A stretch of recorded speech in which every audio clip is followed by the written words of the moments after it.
Alrighty, boys and girls, good morning. How we doing? How we doing? Last day. Last day today. Last day of Remix Phase 1. We get I think it's the Night Hold tomorrow. I really am intrigued to see if they have anything sort of, sneaky planned.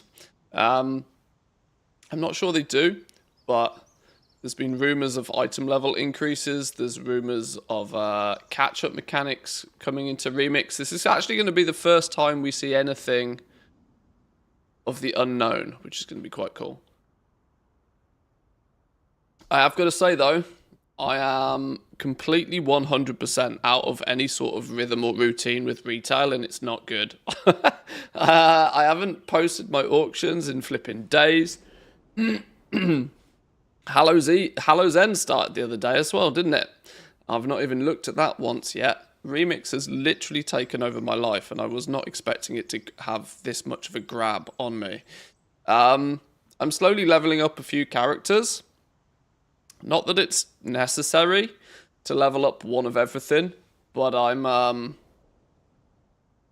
having fun poking around on a couple of classes that I don't usually play on, so it's all good. As long as they don't reset the infinite power, I'll be happy. I've seen a fair few posts starting to pop up now of people capping out their infinite power. Their so-called infinite power that is going to be capped after 2 weeks, which I think is quite funny. I'm not convinced they're going to do anything with it.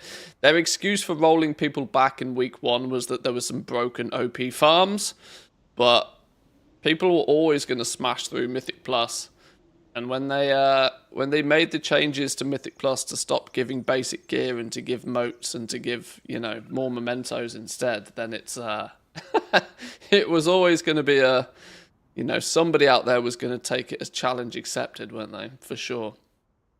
I don't have many plans for today. Yesterday was a bit of a shit show for me. Quite literally, I didn't get much of anything done yesterday. I had to end the stream relatively abruptly yesterday because my dog, who is fast asleep in bed right now, you probably can't see her behind my big shiny head. She's chilling in bed right now. She had a bit of a funny stomach yesterday, so she needed a little bit more attention yesterday. But I'm looking forward to getting a few. I could probably get these 3 characters capped today. It would make sense if I do that, and then maybe we'll see where we go from there. It's kind of weird in Remix right now because I am absolutely done with Phase 1 stuff. I want Phase 2 to come out and there to be something interesting in it. Some justification for the time gating of it. If they just go, boom, here's the new raid, and it's a one-shot tomorrow, it'll be it'll be one of those why did you hold this back kind of moments. I hope there is some sort of a valid reason to go and do it. Let's figure stuff out, because there's a few random little bits and pieces. Is there anything in Phase 1 that becomes more difficult to obtain or even unobtainable in Phase 2? I don't even know. Where's the... let's see if I can find...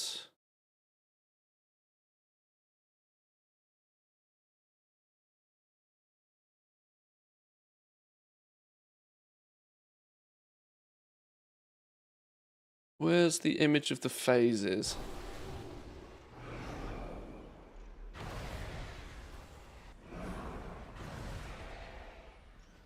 No, that's Midnight Alpha.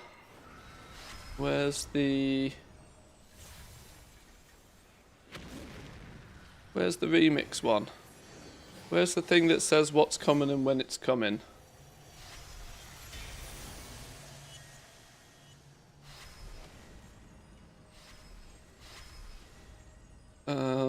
Blizzard News Remix.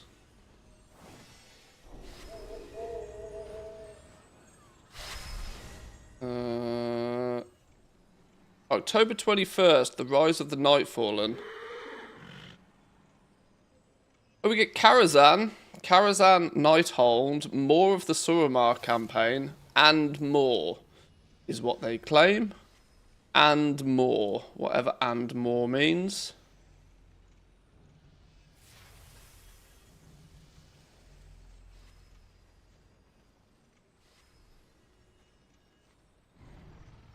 So whatever and more means.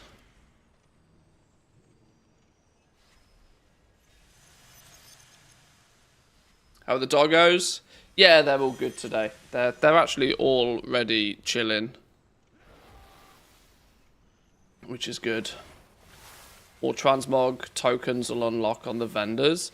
Yeah, I think there'll be. I think the more will basically be, you know, new things to spend your bronze on. I've got quite a padded backlog of bronze, so all the pets and the mounts and stuff, I should be able to buy them quite quickly and easily. Return to Karazhan, Nighthold, Suramar campaign. We don't get the Broken Shore until November the 4th. Cathedral of the Eternal Night, the last dungeon. Tomb of Sargeras. Sorry, no, it's not the last dungeon, is it? Argus, Seat of Triumphant, and Taurus, the Burning Throne. Catch-up opportunities, remix content updates, and more rewards in November, which will clash aggressively with housing. So I'm thinking these next few days could possibly end up being my last few days in Remix, because I need to be sensible and I need to do other things than just play Remix. Namely, we're getting towards the last couple of weeks. We're over halfway through the alpha so far, as much as we know. I should probably start having a little bit of a revisit to things in the alpha before we roll into the beta and everything sort of opens up a little bit more. We are the arcade. It's somewhat slightly frustrating just how few people are actually in the alpha. It makes doing anything within it very, very difficult. I've seen not just myself, but other content creators even really struggle to try and extract value from the alpha because there's nobody in it. You literally, you can open up the client and there's like 10 people, which, you know, you can't do anything. You got to convince literally 50% of the online people to even run a dungeon. So it's like, it's They needed to have. They really, really, really did need to invite an awful lot more people into it. But then again, maybe they didn't want lots of people in. I don't know. I'm up to 322% experience gain now. We're probably not closing in on 400, but 3 capped characters would get that up to 350, and then it's just, you know, it's the home stretch, isn't it, to 400%. I wanted to check if I've actually bought everything I want to buy on the vendors and how much we have spare. 1.2 million knocking about. If I actually take the total across all of my characters, I've got 2 million bronze. 2 million bronze ready to spend on stuff. I'll listen. That makes me think that near enough everything should be good from this first phase.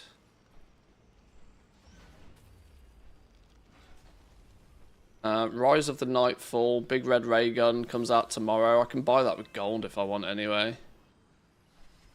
Nightfallen.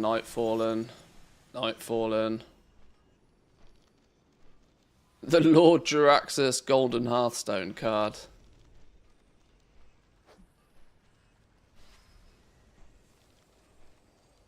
And these don't come out to the Legion Fall one, which is November.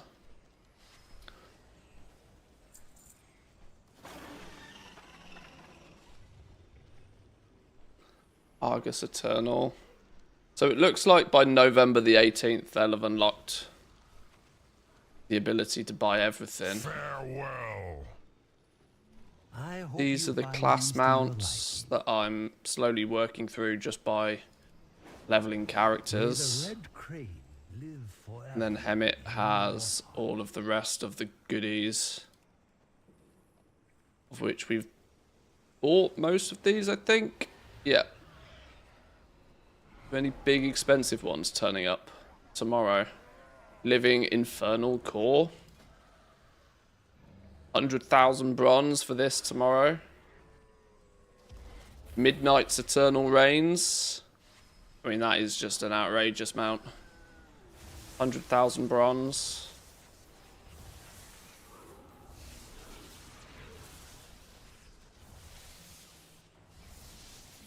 The 1, 2, 3, 4, 5, 6, 7, 8. So what are we saying? 100, 200, 300. 350,000 bronze worth of mounts tomorrow. Still a lot more to go. Safe travels. There's that website, isn't there? What's it called? Completionism.com. I was trying to look through this yesterday, and I wasn't convinced that it was right. Maybe I need to make sure I've brought in more of my characters. I don't want to go through and just click import on every character.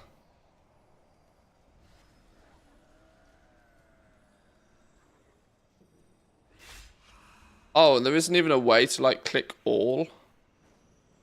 Oh, well, there's no way I'm going through this and then selecting every single one then.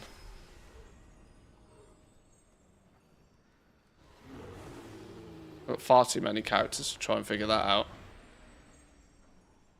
Maybe it's not registering stuff on the other... WoW achievement is a good one for remix as well. You only need the remix one, surely, yeah. Yeah, but it means every time I make a remix character, I have to come back to here and select it.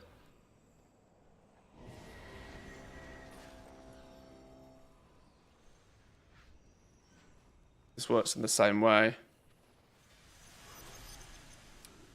I don't know, I'll probably just end up using ATT. Probably just end up using all the things or something.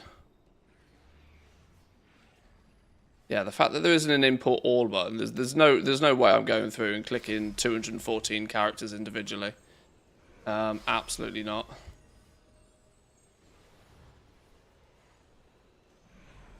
How's the doggo? Doggo seems to be better this morning. She has these off days. She's old. I've not bought any of the transmog. And I don't think I really have much desire to either. This will probably be something that I'll come along at the very end of the event and just spend any remaining bronze on. Since they're going to stagger the pets and the mounts and the toys, I'll wait until all of those have been released, and then with whatever we've got lying about after that. Data for Azeroth now has a remix button as well. What about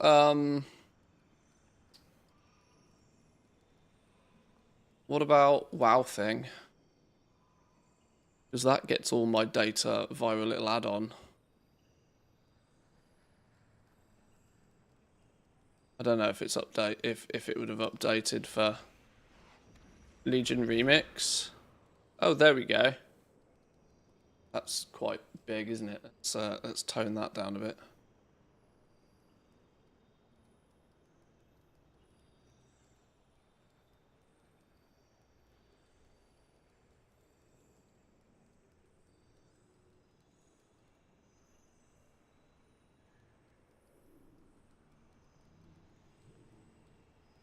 Phase 1, mounts, phase 1.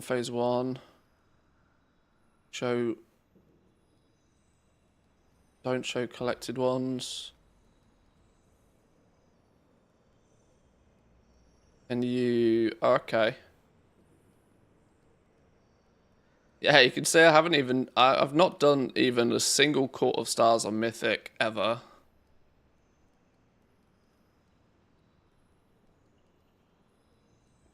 Is there an option in this maybe to... Yeah, there doesn't seem to be too many options here.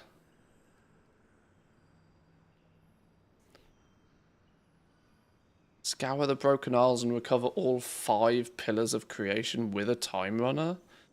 These are just little odd bits and pieces I should just chip away at. And now's the ideal time to do this sort of stuff.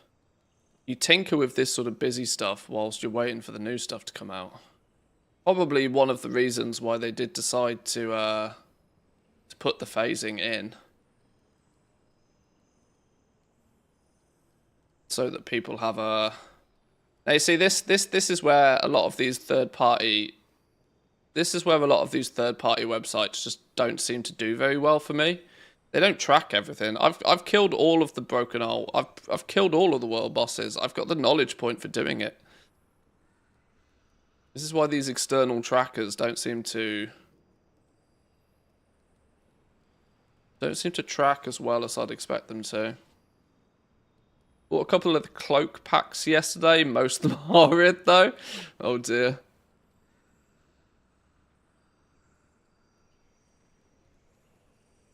I ticked off all of the mythics yesterday. Remarkably easy. Yeah, I mean, on this character, I can pretty much solo everything in the game if I wanted to. You know, if there's something that... I mean, this is my main, so he's, what, 137 verse now? Even that number feels low. I could have swore that number was higher. I could have swore I was in the 150 something range.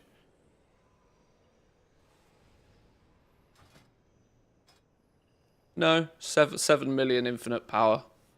Maybe it is right. Yeah, the fact that people have pushed this to 999 is kind of ridiculous. Kind of crazy. Crazy people will do crazy things. Let's see what we can tick off the list then. That's easy stuff that I should have done but just haven't accidentally for some reason. These are leveling all of the other classes. This will come naturally. Complete the following group activities in Suramar, the Nighthold, so that's not possible yet. Broken Short and Argus, so they're not possible. Quest-wise, these pillars of creation and that sort of stuff. The Eye of Aman'Thul. This is where Zygor needs a little summon. And we go... I bet it has an... I bet it knows where they all are. I bet Zygor knows where they all are. They've just not tagged the remix equivalents. Yeah, look, the old school Pillars of Creation one. Yeah, see, it's got a guide for this. Zygor just needs to copy these guides over. This is the retail version of the guide. Legion Remix is running different version of retail Legion than retail, and differences may affect this guide. Based on customer feedback, we've made this guide available to Legion Remix users, but you may run into issues. Our team is working to properly update all the guides for Remix. Okay, well, at least they're onto it. Oh. Haha. For the Eye of Aman'Thul, you'll need to complete the Suramar guide. You'll need to defeat Gul'dan in the Nighthold to complete this. Oh, okay, so actually for Remix, we can't do that one yet either. That will be why. Because it's not possible yet. Complete the Suramar storylines. This is what I think all opens up tomorrow. This all turns up tomorrow with the rest of the Suramar campaign. Do you think Turbo Boost in retail will bring the prices in even a little bit? Not really. I think for the most part standard retail's done now. Standard retail's done. The next big influx of interest will be housing. That is for as long as people are still content playing Remix. I've blasted the shit out of this game mode, and after 2 weeks I'm absolutely ready to put it down, to be honest. I'm about ready to put Remix down now, but this is not because there's a lack of content to do in it. It's because I deliberately chose to nuke the shit out of it because I wanted to get as much enjoyment out of Remix as possible in the first week or two so that I could feel comfortable putting it down and going to do alpha and beta and start planning for midnight and start planning for housing and this sort of stuff. Actually, you know, doing my job properly. But for as long as people are still content playing Remix, Remix is going to offer people far more enjoyment right now than what I imagine retail will for most people. It's the last season in the expansion, right? Turbo Boost, you know, its novelty is worn off. Turbo Boost is basically just the concept of that they remove the caps on your crests, meaning you can just go out and farm until you're fully geared. There's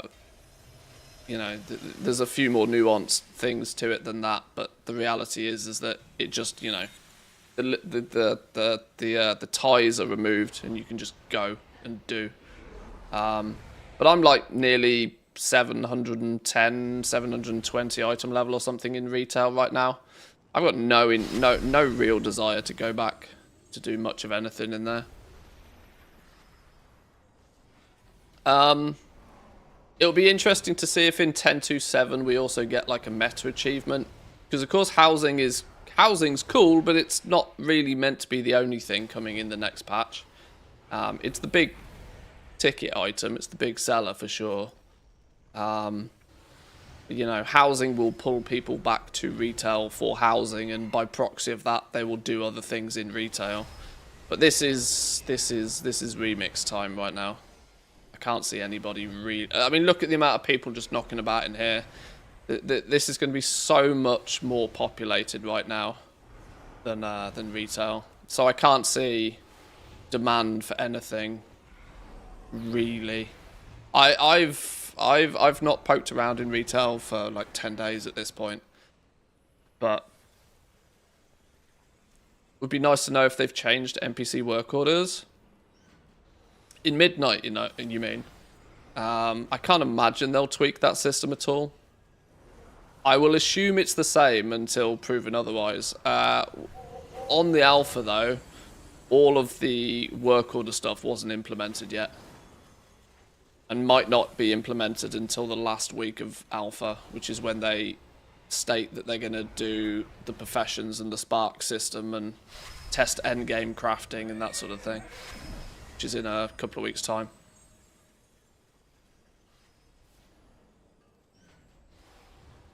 Make the buggers provide their own mats. Oh, for NPC work orders. Yeah, there's a sense of irony for me in this, that NPCs don't have to provide mats for their orders, but people who place public orders have to provide all the mats. Like, what? What? It doesn't make sense. Complete 150 world quests. Oh god, it keeps going. I didn't even realise this kept going. I thought I was done with world quests. Apparently not. Apparently I need to do more world quests. Rep-wise, we should have everything apart from the 2 that we can't get yet. Exploration-wise, there is actually a couple of weird, random, silly little things here that I've missed. Treasures in Val'Sharah.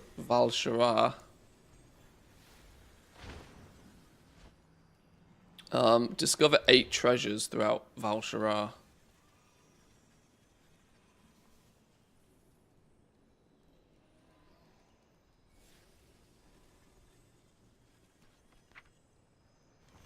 I want the OG ones.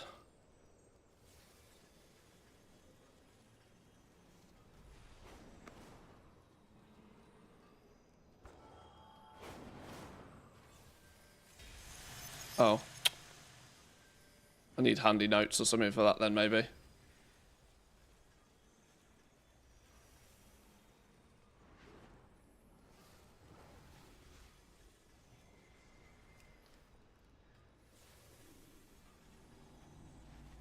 And then treasures in Suramar as well. Maybe I just need handy notes. Let's go find a couple of treasures quickly. I need to let this coffee kick in this morning anyway. Greetings. Well, if we got to fly through Suramar, actually.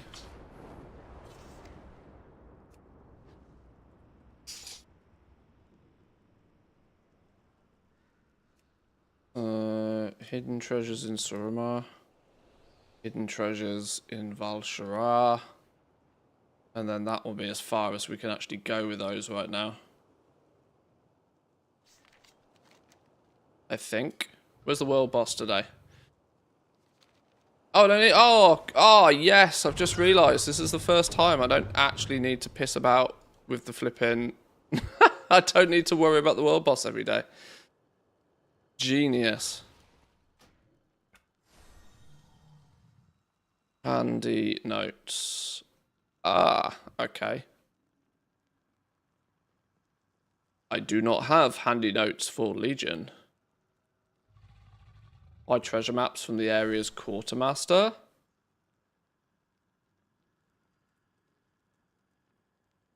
Or just install handy notes.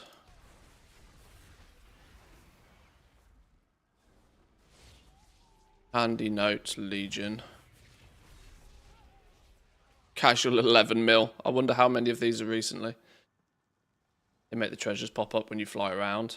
Yeah, with this at least I'll know exactly where they are and I can just beeline to them. I've got the handy notes installed already. I just need to get the Legion module. You done a plus 40 already? I've not actually done a plus 40. I did a plus 35 last week, and I'm more powerful than I was then, but I was still getting absolutely clapped.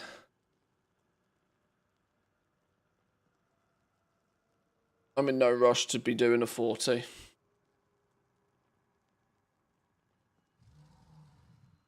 Also, in theory, they should be making balance adjustments to healers and DPS classes tomorrow. In some way, shape, or form that make us more survivable. They said that was going to happen with the Phase 2 patch, which would which might give DPS and healers a little bit more chance of doing keys to get those achievements. NA are going to get their changes soon. Yeah, it won't be long before NA goes down for reset and changes will turn up and we'll get to see what's happening. The only thing I can think they do is that they just buff verse for give DPSs and healers a bonus buff that directly focuses on survivability. I don't know what they could do that buffs certain classes without it also buffing tanks, who clearly don't need it.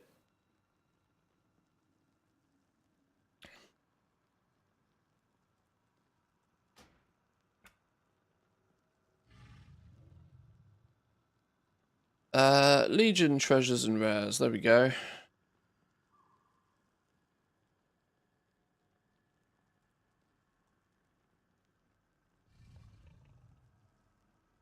I'd accidentally nearly found all of these treasures just via questing anyway, but there's always, you know, those odd ones in the arse end of nowhere that you don't find. Can I now have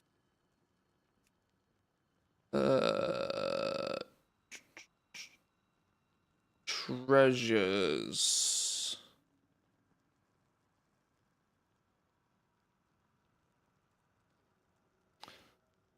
Is there a way to spot which treasures are like big, proper treasures? Because these are all of the small little treasure chests that I don't care about. Where's the like the big ones that actually give you something that's useful? We'll drop notable loot. Why shimmering ancient mana clusters? Yeah, they're the kind of things we don't care for.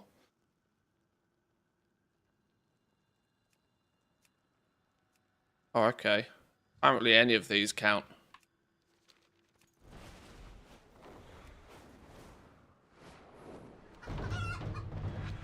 Okay. The TLDR is I probably should have just flown around anyway. Find those who cannot travel to my tavern and see that they drink their fill.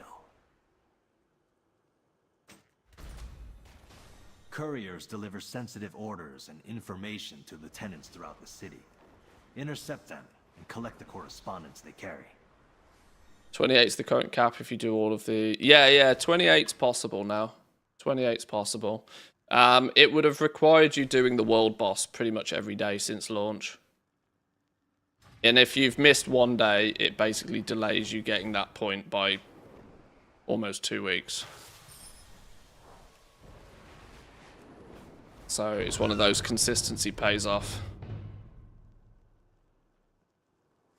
Knowledge points. But the difference between 27 and 28 is going to be tiny. I wouldn't worry about it.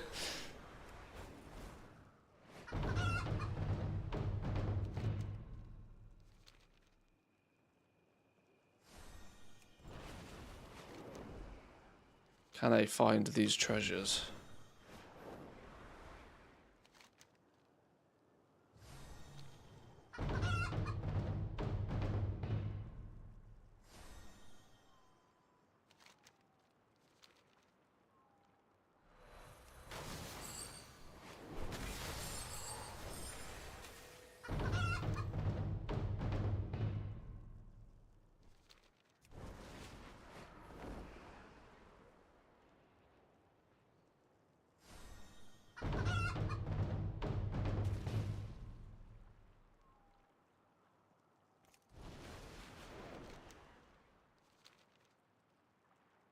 Oh, is there one there? Oh, is it because there's also a rare that spawns here? What's that? Shimmering Ancient Mana Cluster. Does that count?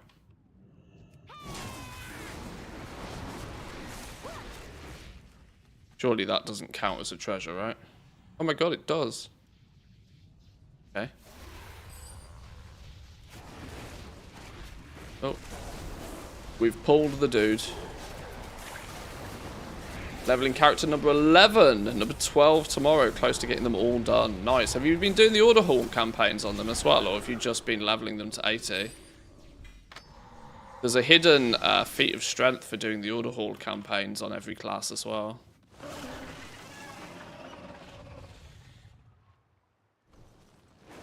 If you've got that many characters, are you at 400% as well then? Have you been able to hit the 400% now? Oh, 324. Getting there. Getting there. Good effort. I'm about the same, I think. 322. Nearly exactly the same. You're leveling through the Order Hall campaigns? Smart. 2 birds, 1 stone. I like it.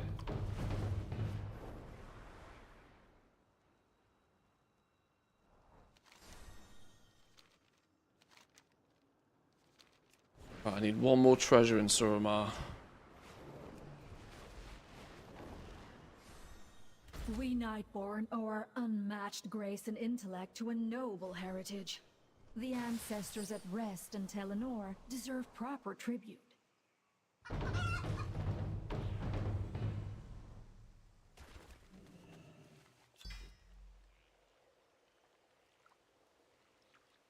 Leveled my Death Knight to 71 yesterday. Now he's just sat there with item level 15 or something. This is yeah, this is why on my main account when I'm leveling characters, I'm choosing not to like boost them. Even though I could and it would make the process quicker, I think I will level the characters, you know, semi-naturally. So that I have one of each class. And then when we get 400% and when we just want to zerg a few alts across the entire accounts, then I'll just boost them. And those characters will never touch a piece of content. They will just, you know, sit there waiting to be ported to retail. I think is the plan. Boom! There we go. There's the Tour of Suramar and the hidden There's those. Now we've got to do the same through Val'sharah. Conveniently, we are next door. End up as a concentration character, so whatever. Yeah, exactly. This is my theory as well. I don't mind boosting characters I have no intention of actually playing. But yeah, to ding level 80 and have item level 10, that's going to cause a problem, isn't it? It's going to be an issue. Oh, this is still... Oh, we're still in Suramar, technically. Boo. Oh. See an empowered mob? Kill an empowered mob. I still don't really have any desire to level... gear any more than a single character. I am pretty content with my... Like, to be honest, because the way that gearing works, the fact that you're technically never really done, are you? Any time spent gearing any character other than this hunter is power that I could have obtained on the hunter but then haven't. So, in that regards... You know, my desire to actually play an alt properly fell out of the window pretty quickly. I was having fun with my druid, tinkering, and my druid's probably 600, 620 item level, something like that. But even then, I very quickly was like, I could just be doing this on my main hunter, and my hunter could just be getting more powerful. And then my content creator brain kicked in and was like, well, if I do it on my main hunter and I get super strong on my main hunter, then I can help boost people through their, you know, their 30s and 40s, like, later in the event. I'm like, you know, and I kind of got the equivalent of writer's block, but for a content creator, where I was torn between the option of, like, playing the druid because it was just a bit of fun to do something different, and then doing the thing that actually has the greater benefit, you know? Damn you fool! You've already lost! I saw the flipping... There it is. Is this number 8? Number 6. 2 more. Warband moats would be insane.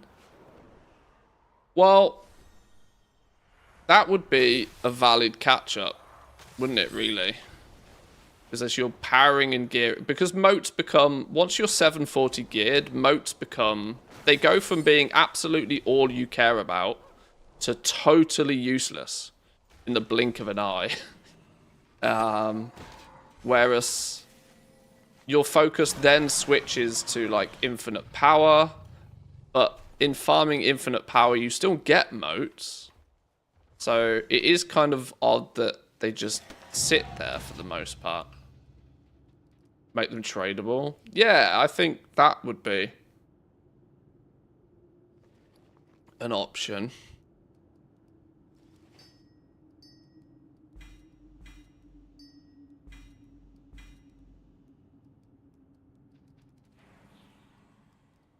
Definitely be an option. They have announced catch-up mechanics on the roadmap. Yeah, the very last phase. I mean, by that point, housing's out and I don't care. Like, my only time in Remix at that point will be log on, spend bronze, log off. It's for me, it's the concept. They're like, people know my opinion on the phasing of this. As much as I've enjoyed the last couple of weeks playing Remix, the phasing has put a bit of a weird taint on it.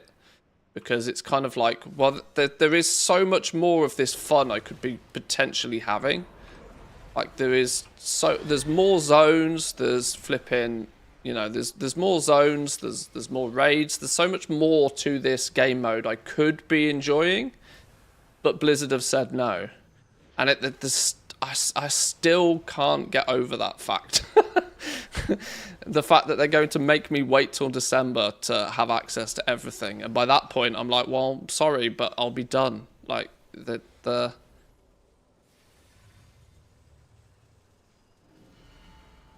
I still very strongly disagree with the concept of that a 3-month time-limited game mode should require you to play it for 3 months to get the best out of it.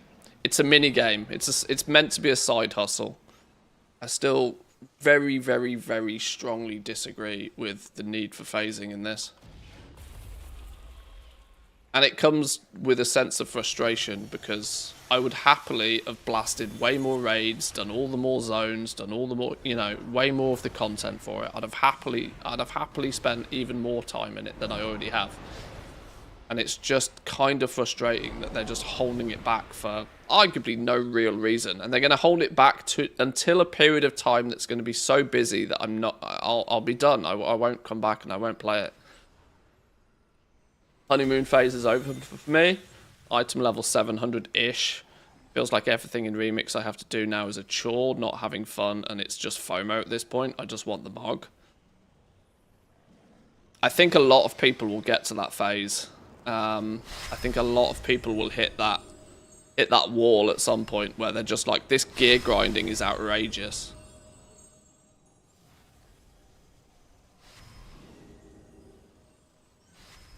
Then wouldn't you just do all of that and complain there's nothing else coming? No, absolutely not. No. No. Don't be offended on my behalf. No, absolutely not. I would absolutely love to be able to, but because people have, you know, people have things they want to do. I don't want to be told I have to play, and I don't want to be put in a position where I feel obliged to play this game mode for 3 months straight. I wanted to absolutely blast it for 2 weeks to a month, which we've done so far. I wanted to blast it for 2 weeks to a month, get as much enjoyment out of it as I possibly can, and then put it down. Because I know what's coming. I know we have a beta for the new expansion. I'm already fortunate enough to be in the alpha.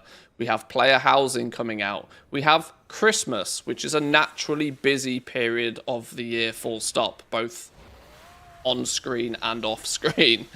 No, I don't need protecting from myself.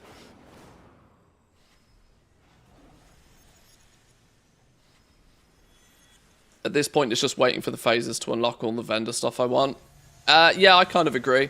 And it'll mean that it'll mean I miss 50% of the Legion experience because, you know, we'll take a bit of a poke around in the next couple of days, finish off the Suramar campaign, do with Night Hole or whatever. But I'm absolutely not waiting another 2 weeks after that until November to get more stuff.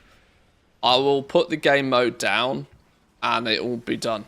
I'll maybe log on and spend my bronze. That'll be it.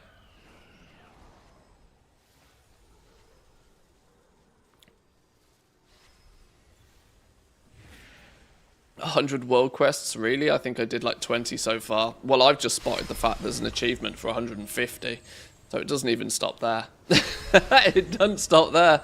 Where did I find this? It's probably in the quests section, isn't it? I found another one for 150 world quests. Get going. Get going. When are we getting housing on retail? December? Yeah, December 2nd. Assuming, of course, you've pre-ordered. Even if you haven't pre-ordered Midnight, you won't be able to access your neighborhood or build your house or whatever, but you will be able to start collecting decor. Systematically, it's been added to the game on December 2nd. If you have purchased, pre-ordered Midnight, you will get access to your housing, for the most part, in full, I assume. If you haven't, you will still be able to collect decor and stuff. But the system will be there. You'll just have to wait until you do part with your cash. Hope the doggo is better today. Yeah, she's feeling much better, I think. She had a good sleep last night. Thank you for asking. I don't think Blizzard can honestly please everybody. They timegate, people aren't happy, they front load it, and people do tend to complain, that is all. Just my perspective on it. One of the biggest things I will push back upon is people being offended on behalf of other people. Don't bother. Don't do it. It's mental. It's actually stupid. Lead with your own opinion, not the opinion of others. If other people want to complain, let them complain, but lead with your own opinion. Time gating serves nobody but Blizzard. Serves absolutely nobody. If people can't be responsible for their own, their own lives, then it's their fault and their fault only.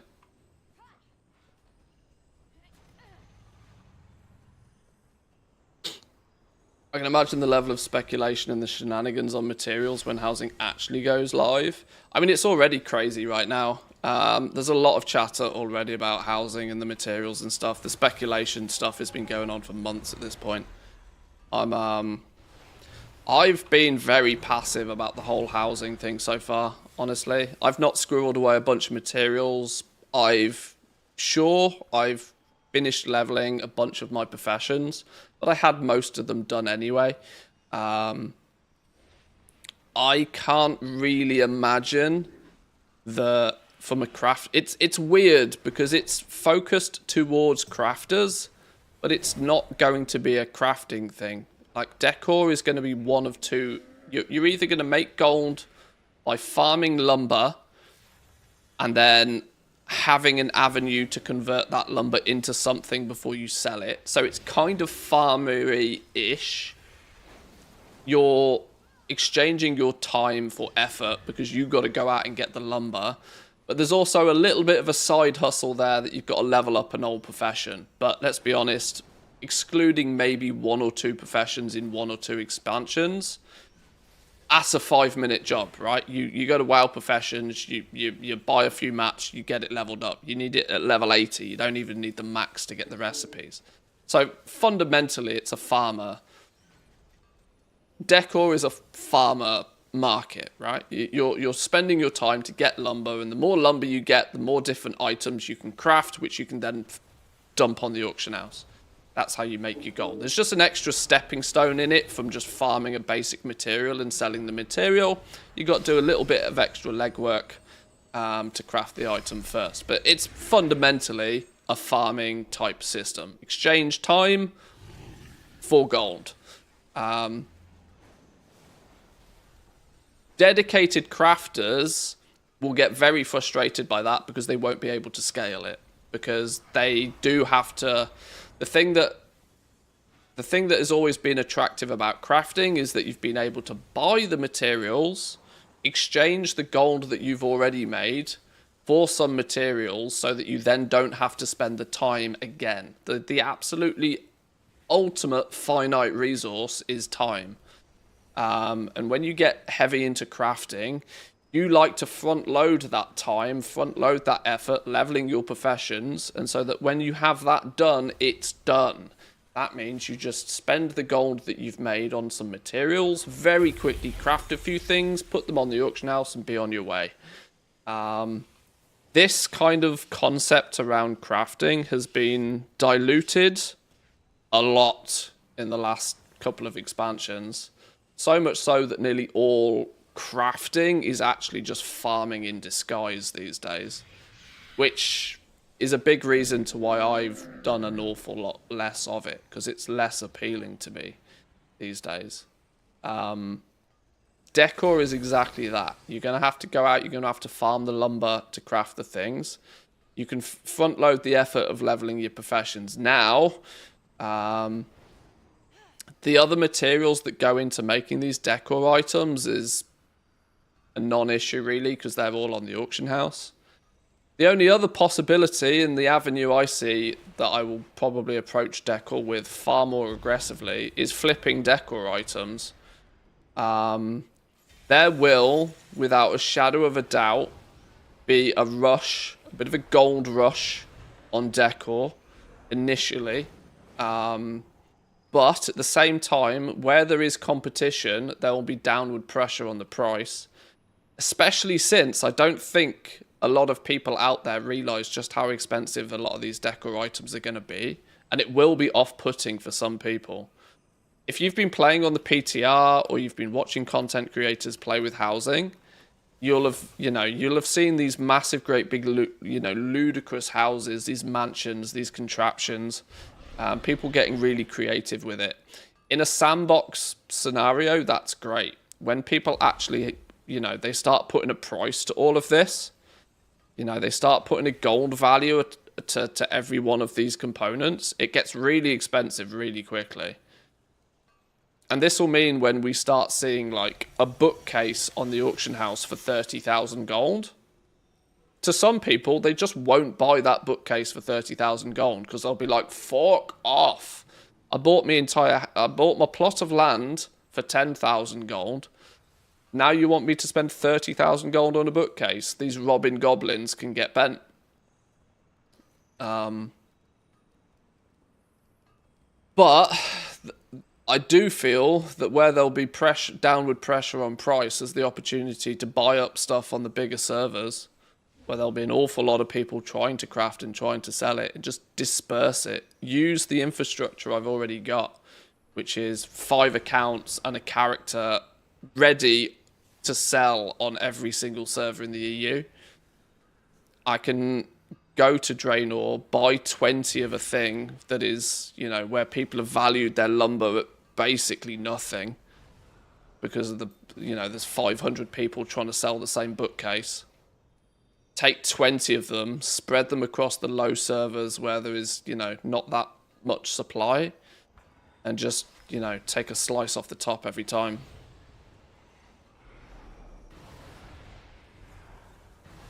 What's your best guess on what will happen to the token price? I don't know. I don't know. There's no denying. I think we'll see a bit of a dip in the price of the token, but I don't know how aggressive it will be.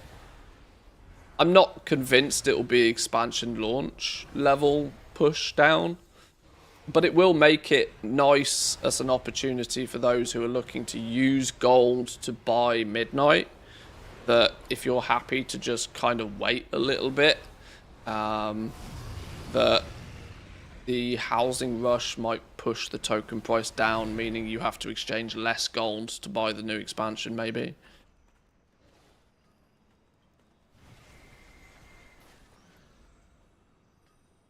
No, lumber's a war-bound resource, so you're going to need to collect it yourself in order to craft decor items, which fundamentally makes decor crafting a farm, because your gold per hour will be limited by how much lumber you can go out and farm.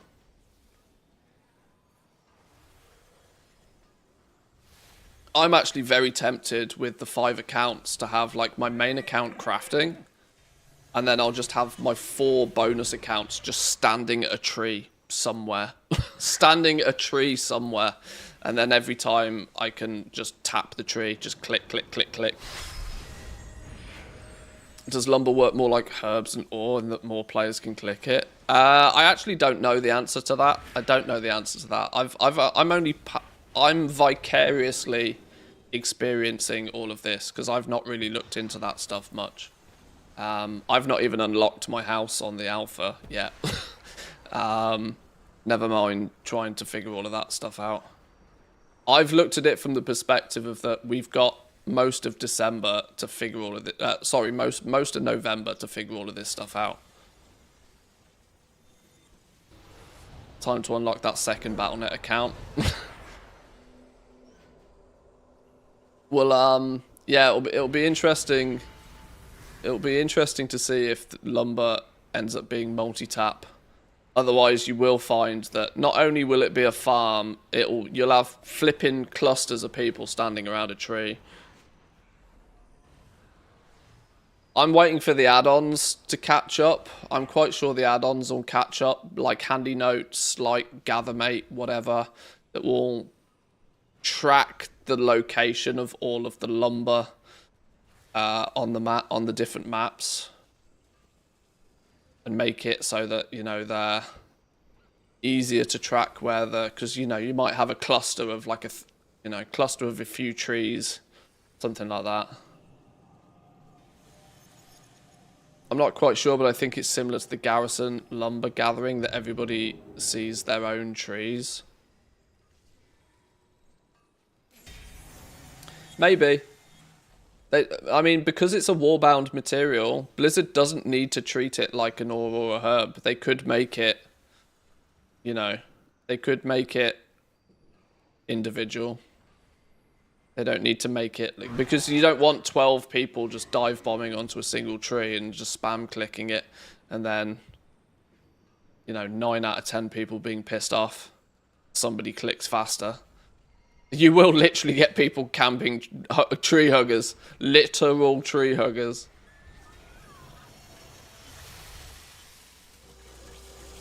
I don't know. I don't know what they're... I don't know exactly how they'll do it. But all of this for me is kind of questionable just how much focus I will actually give it once it goes live. I've said for a while, I think housing is a really interesting concept, and I think it's very important for World of Warcraft, but I also simultaneously know it's not really my thing. I'll piss about with it, and I'll spend a bunch of gold on it, but that's only because of the position that I'm fortunate to be in. You know, I'll mess around with it from a content creator perspective more than anything else.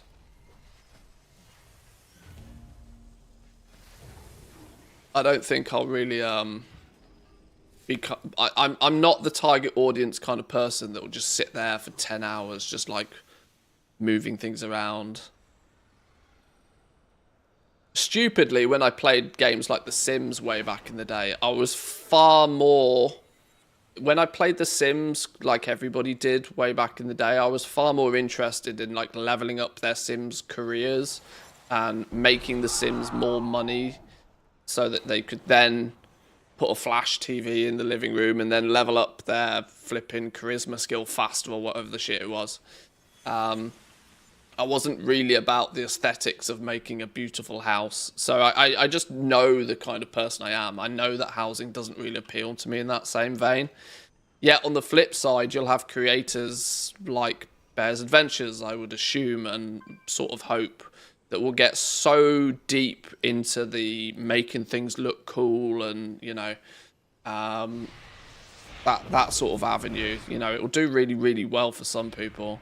I used to trap my Sims in a room with no windows and a fireplace. Oh dear, yeah. Yeah, we all played The Sims in different ways. Lumberjack shirts will be good sellers at the start. Yeah, especially on RP servers. You better believe it, yeah. You better believe it. I've done a lot of just chatting, and I've done a lot of not actually playing so far today. I've just been standing in the capital city.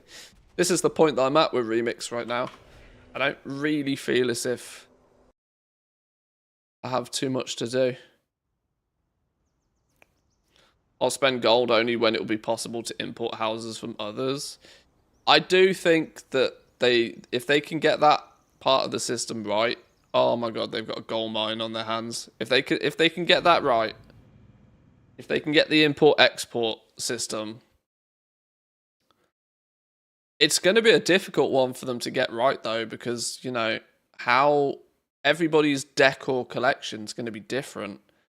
You're going to have people that like sell decor packs, but along with the decor pack comes a text document of you must have these achievements, you must have killed, you know, you must have these achievements, these professions, these are, you know, how are they going to do that? Is it going to come with a shopping list of items you might need from the auction house?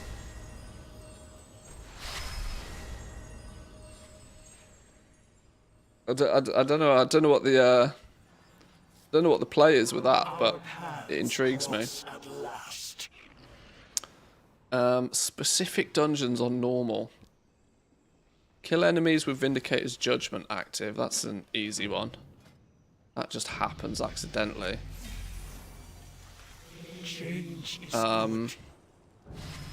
Killing demons is also one that somewhat happens naturally. Give me a refresh, please.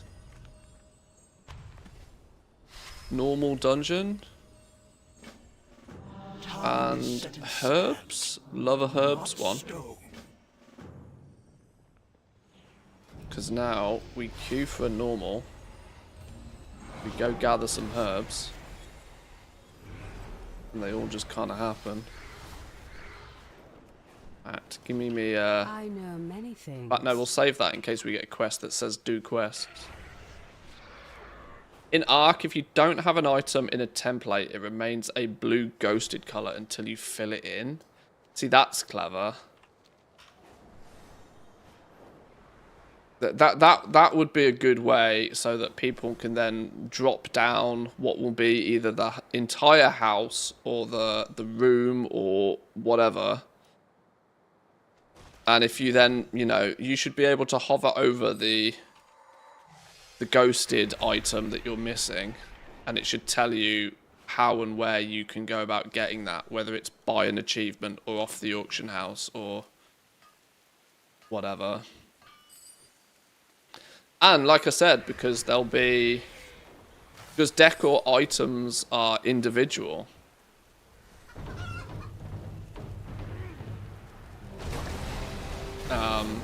And with them being individual, you know, if you've got 4 chairs and a template turns up that requires 6 chairs, you know, you're going to need something that's going to point you in the direction of go buy 2 more chairs, you know?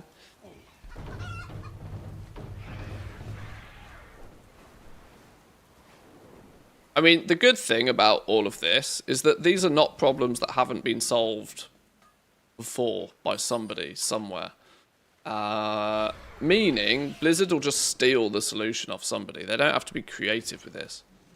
I mean, to be honest, half of the housing they've actually completely just yoinked. Interestingly, before this purge on private servers that's happened recently, huge amounts, and I mean absolutely huge amounts, of the housing interface and UI has been straight stolen from a private server.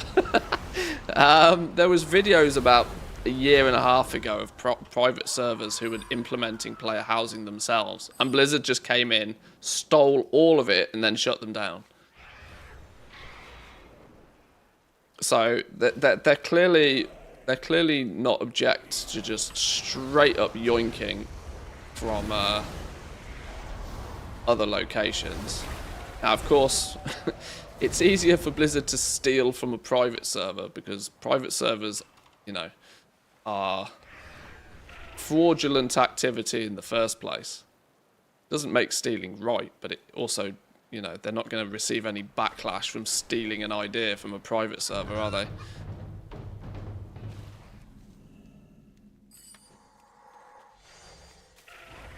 But it is quite funny just how much of it they stole. This was why there was a very, very, very strong feeling of a woodworking kind of profession turning up. Because they stole so much of player housing from a private server that people were convinced that they were just going to steal the whole lot. And one of the things that they had was a separate profession, which was woodworking. I can't remember the name of the private server now, but it is one of the ones that has since been closed down. I wonder what this pool will reveal about you, Jelanim. Blizzard being sued from a private server? Yeah, can you imagine? Committed no crime, Tirathon. Whereas you and your associates have to answer for yours. And when I say steal, there is also the possibility, if they even have a remotely honest bone in their body, that the smart thing to do would have been to steal the dev and be like, right, come and do it properly. You know, if you've been able to do it for a private server, slap on the wrist for stealing our intellectual property, but now come and do it for us. That would be the smart business decision. Sacrifice to me. I gave of my flesh, my soul. I'm sure most endgamers won't be into housing in general. They'll mess about with it for some time, make a few phallic symbols and drinking bars, but then they'll sweep the system under the carpet eventually. Yeah, I mean, it's the same, you know. You're not going to find Echo or Method, or, you know, you're not going to find the big boys pissing about with pet battles or professions or you know, I will these are, save my people. you know, these are the tertiary stats of World of Warcraft, aren't they? These are the little niche activities that you're either into or you're not. My power wasn't enough. But the vast majority of the player base is not a high-end endgame sweaty player. The vast majority of the player base are people much like myself who play the game because it's fun, play the game as a hobby, don't really have the intent, you know, they're not doing anything super fancy in the game at a very high-end level, and because they're not doing any of that, they tinker with a whole bunch of stuff. But they're you know, they tend to not be your prominent content creators. They tend not to be your big public figures. People that rise to the you know, get the most eyeballs on them are the people that are doing the unique things in the game. Killing mythic bosses, you know, as one of the first people in the world, is unique enough for lots of people to be interested in what they're doing. Hence why Max ends up with 50,000 viewers every race. But there's no denying that housing will make creators. We'll see. I am convinced of it. We will start to see some absolute massive content creators rise to the top. Those who end up being really good at housing, designing things. If they, like I said, for Blizzard to get it right with the sharing and distribution, you know, you'll have interior designer YouTube channels. Who lives in a WoW house like this? Bear needs to get on it because she seems to be very good at that sort of stuff. And it's a new market that she could easily tap into. She's already got a lot of support from Blizzard on this already.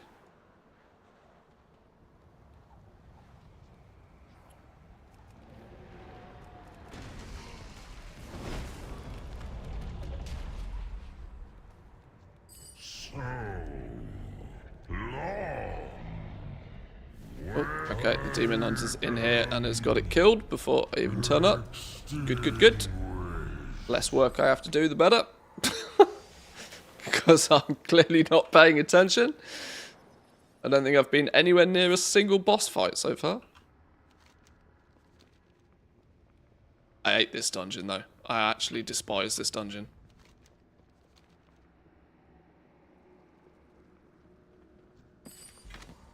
Dungeon could grind gears, this one would do it. There's not a single aspect of this dungeon I like. This pissing about with a flipping glowy orb thing at the end drives me bananas. And this isn't just pre-Coffee Manthius rants here. This is just, this dungeon genuinely annoys me.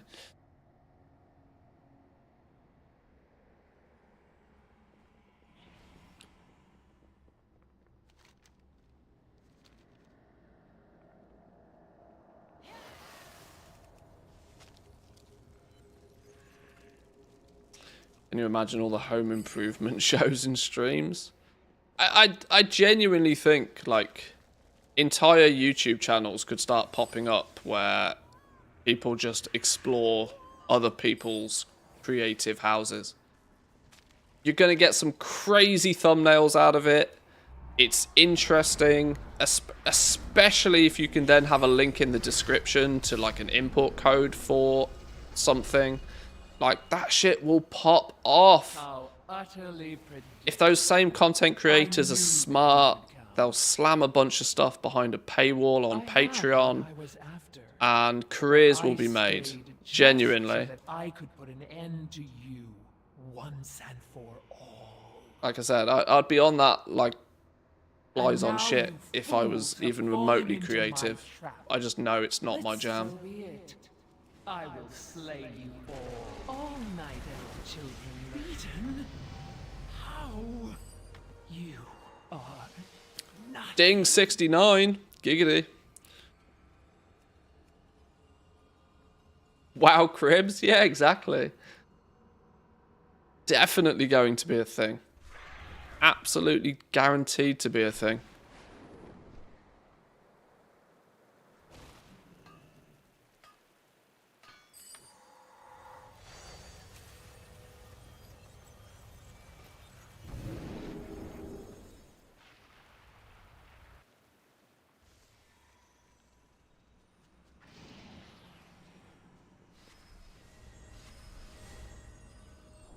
I mean, I'm literally giving somebody $1 million idea here, telling them to go and do it, but...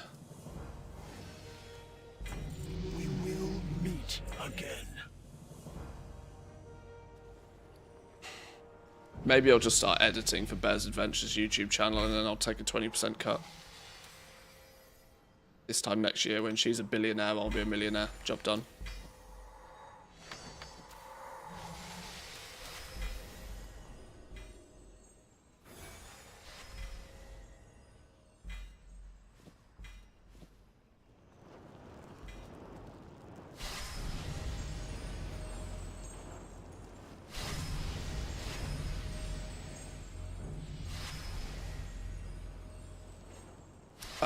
Oh, we've dinged 70. That means we've got the 250 buff as well. Time is set in sand. Just give me another normal dungeon. And second to that, how many flying moats is this? 50? Ugh, that's too many, but I guess we'll take it. There is more than one Oh, way to wait, solve hello? any problem. Bonus? All of Valor, normal or higher? How have I, what, why am I, okay, I can take 4 of these apparently. Time is set in sand, not stone. Q4 Hall of Valor normal. Specific dungeon. Hall of Valor normal. Normal. Normal or higher. Normal or heroic. Why not? Now we go pick up some time motes while we wait. Flying through the mobs also counts. Yeah, that's actually the way I try to do it. I try and find some pigeons. Hoth Aldon She. Bring back knowledge. Orb of Warding. Stinky.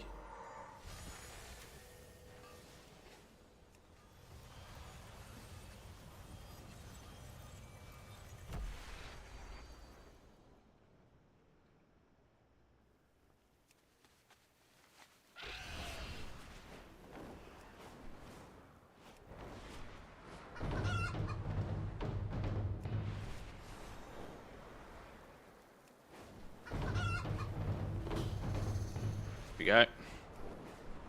Our first 3 flappy pigeons. See, we've got 7 motes from 3 pigeons. I don't know quite how that works, but I'll take it.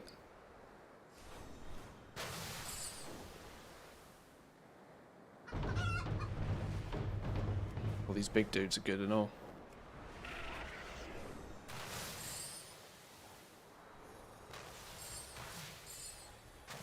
Oh, I saw in patch notes as well, they fixed these eyeballs. So these might work as well now.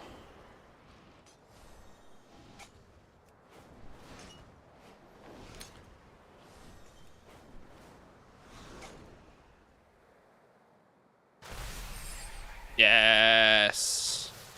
Now we're cooking.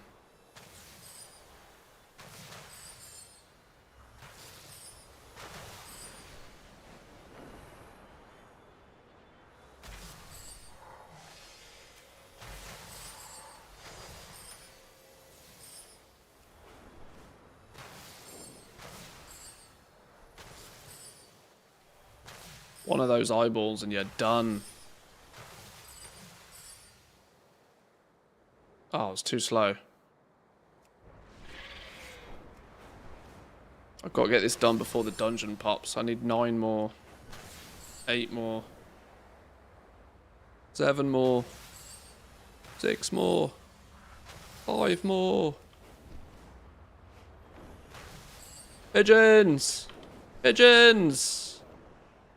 My neighbours must think I am fucking mental. Why is this dude shouting pigeons in his living room?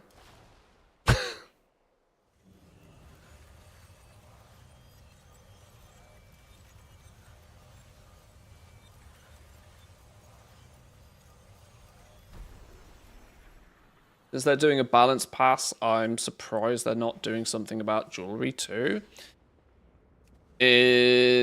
Well, the problem is that the jewelry doesn't really need that much of a balance pass, other than the fact that there is some jewelry items that are clearly defensive and some jewelry items that are clearly offensive.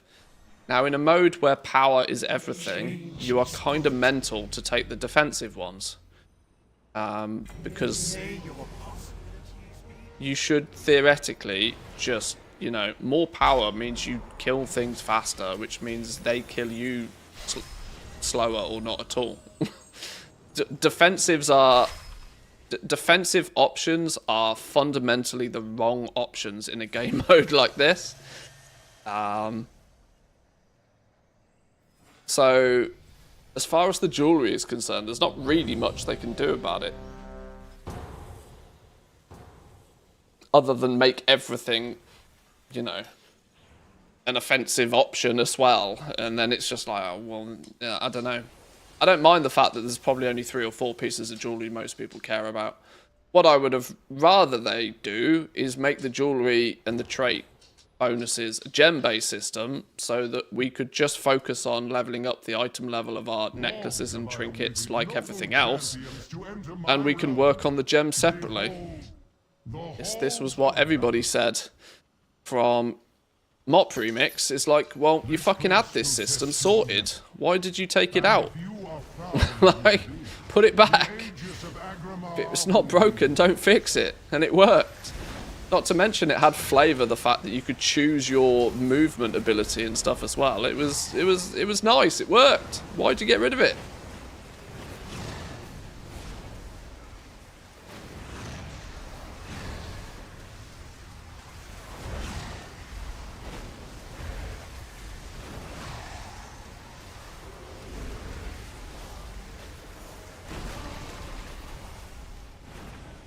Oh my god, this is actually a dungeon without a pumper. Is this heroic?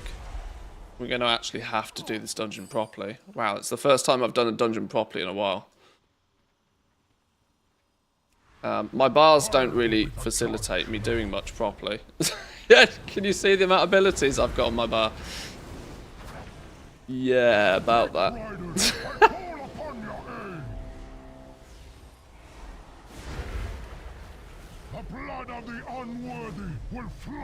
Go, go, mouse wheel, go, go.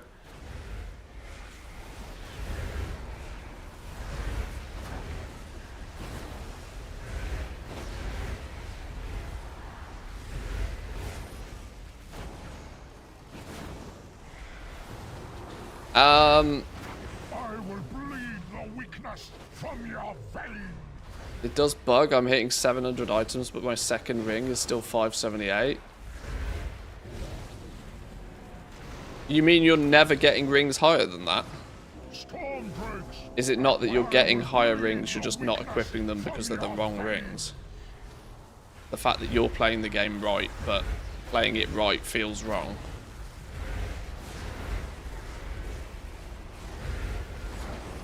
Oh god. Oh god, I'm dead. Oh, that was good timing. The path forward is open.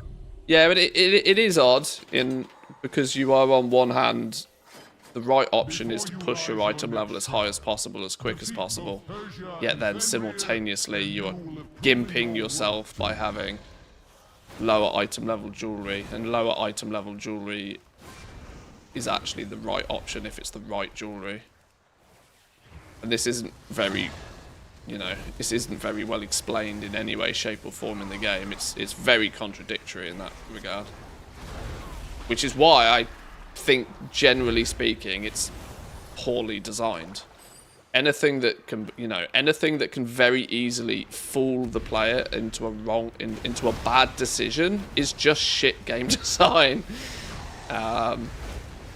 The fact that they had a system that worked significantly better in MOP and chose to remove it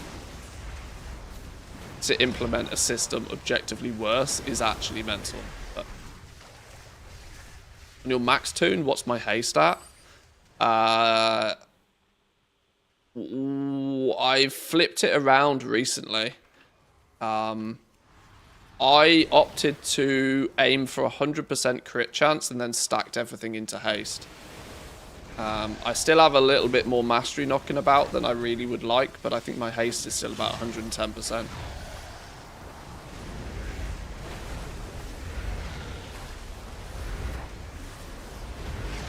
But this is kind of going against Wowhead guide kind of info, because I tend to believe that it's just wrong. Haste is great, but you want to probably stack crit to 100% first. Because you can. Like, it's not the right decision. That wouldn't be the right decision for a hunter on retail, but this isn't natural retail, is it? Because you can get to 100% crit, you probably should. Then you can worry about doing more attacks. Because a crit is worth, you know, the equivalent of basically 2 attacks, isn't it? Without simming it, but, you know, just simple napkin math there. You can crit 100% of the time, you're going to do way more damage than doing 30% more attacks. Because of some haste buff. I might be wrong, but I don't think I am. And I actually figured out yesterday that when you have gear that has 740 gear with split secondaries, adds up to 24% combined. If you take single stat, it's a 25%. So you actually get 1% more stats for an item where it's double stacked rather than where it's split. So if you can, you should probably have the double, you know, 25% on a single piece of gear rather than 12% on 2 different ones. Super min-maxy, totally not necessary. But if you're trying to hit like 100% crit threshold, it's might help. It's the approach I went anyway. But like I said, in the grand scheme of things, it doesn't make a blind bit of difference. I will purge them from these sacred halls myself. Crit's worth a lot more because the demon summon part of Twisted Crusade as well. Yeah, that's true. Yeah, critical strikes then amp other aspects of your character's play. Yeah.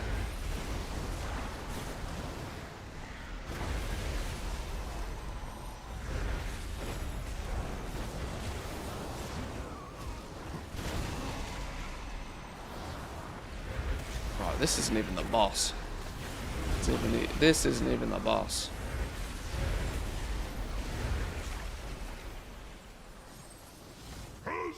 Of the light shines eternal in you, Herja.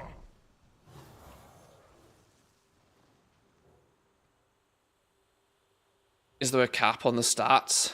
There's no cap on the individual stats, but obviously your item level is capped, so there is a cap to the total quantity of secondary stats you can obtain, but of course you can switch them around based upon what gear you've got. A little bit. Now I've not found any legitimate reason to push crit above 100%, so I actually got it to 99%, and I was like, that'll do. I got it to 99%, and then I've stacked everything else as much as I can in crit. We need flipping Ask Mr. Robot Reforge kind of tools again.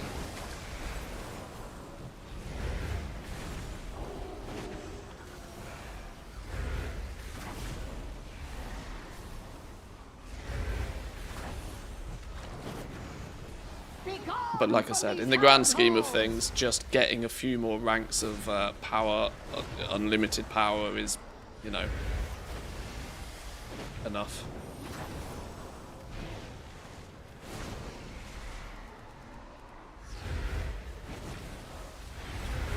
Caps are for the ratings, remix just gives you flat percentage, yeah. I am sorry, Ayer. I have failed you.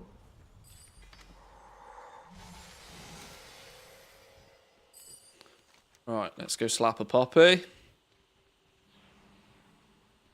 We reckon we'll ding 73 in this dungeon, maybe? Ding 73, hand in a few quests. Probably not going to get 18 naturally just by doing the quests here, but I could do some extracurriculars just to get to 80, maybe. A couple of chapters of the Order Hall campaign or something, maybe, just to finish it off.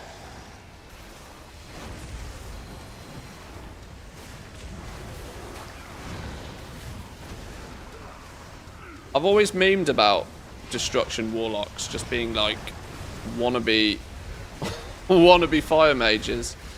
But I'm not gonna lie, even just scrolling my mouse wheel, this is kind of fun. The chaos bolts are on another level. Something about just critting for 10 times your normal damage is kind of fun. Even though I'm like barely on the damage meters, I don't care.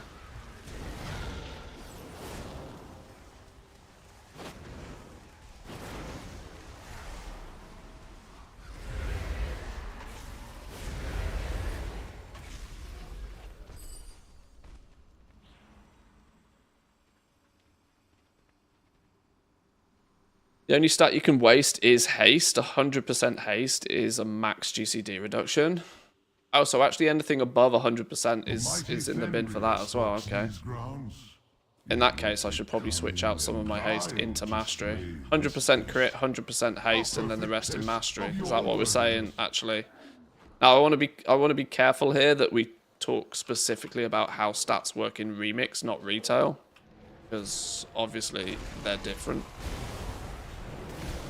But if you can get 100% haste, 100% crit, and then just everything else in mastery, is that what we're saying the play is? And that's going to be pretty universal across most classes, I would imagine. Some specs going over 100% crit is okay, because some talents scale off it. Hunters, Havoc Demon Hunters, Destro Locks. Okay.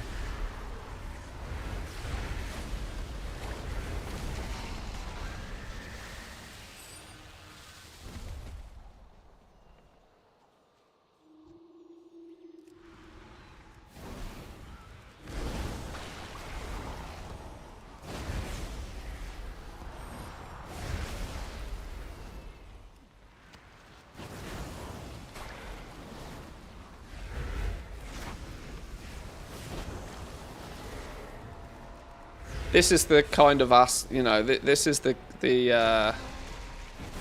nerdy aspect of gearing in retail that I don't really get into much. For fear that if I did, I would geek out so hard you would not believe. I always find myself in a position where I don't really feel I ever have the gear to nerd out that hard about stats, because there's way more gear on the table. But if I was a top-end player who actually got, like, fully mythic geared each season, then I would probably care about stats a lot more and nerd out a huge amount more, but... because I don't... oh my god, I got deleted. Because I don't do that real high-end content, I've often chose to just ignore it a lot in retail in previous years.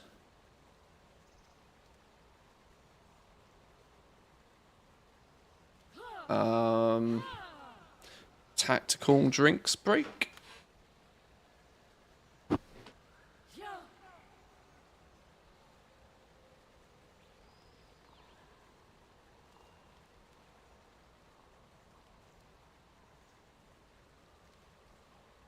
What we often refer to as a tactical cancel scan, but we're not cancel scanning.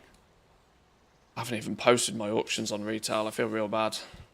I've got 5 accounts running at the moment, and I've not touched them for 2 weeks. That's cost me 1 million gold, that has. Playing Remix has cost me 1 million gold.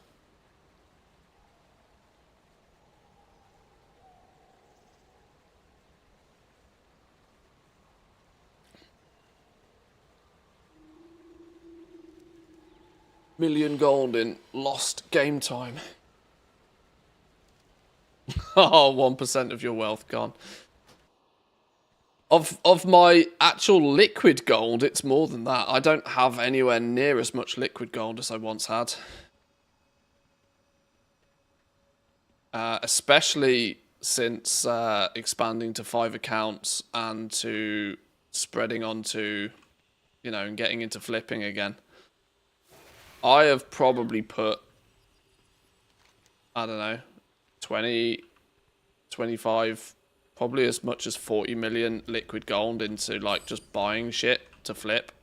of which, of course, some of it we already have, but there's, you know, the rest of it is to be confirmed.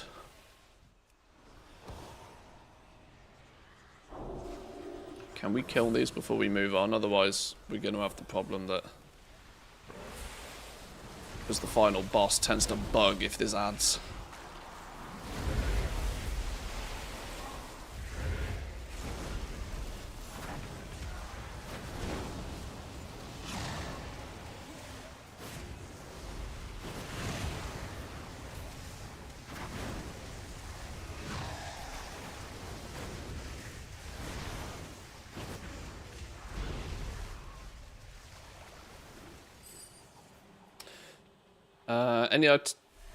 It'll be with the general weekly reset. Remix lives on the retail client, so when Team NA gets its standard reset, Remix will do the same. So if you're up, I would imagine very early, over on Team NA, it'll be a few hours still. Throughout your trials, you have demonstrated strength. Your cries of anguish will echo through eternity.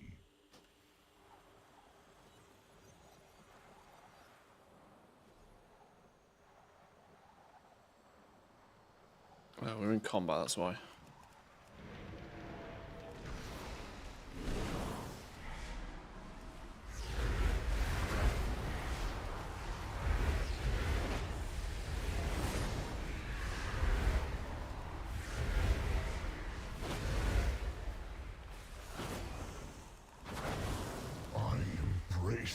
The abyss. Chaos bolts are actually crazy.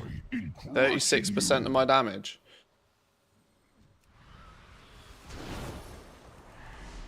Outside of cooldowns. 5 AM. Okay, yeah, that's a go to bed time. That's not a get up time. That's too early for me. My strength, where they failed, we will succeed. And before item level increase. I mean, Jesus. I need... I don't want them to. Really don't want them to. Can you imagine if they did, though? Really don't want them to.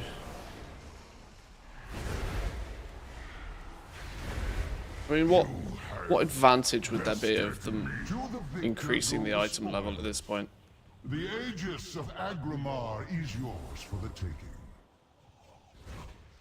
My entire Remix experience is 3 action buttons. I too have 1 button is the GOAT. I love me a 1 button. I'm not gonna lie.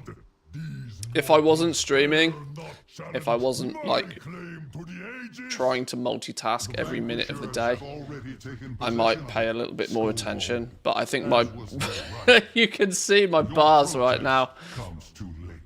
I've had plenty of fun tinkering on a Warlock without worrying about literally anything. But bars on my buttons are going to be reserved for cooldowns only. Standard rotation, I just scroll the mouse wheel. Thanks.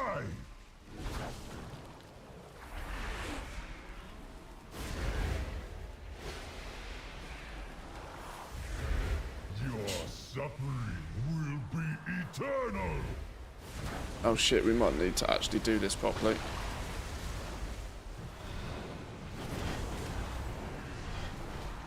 I forget there's nobody in this group that's absolutely smashing it. The power is mine. Flipping mechanics in a heroic dungeon. What is this?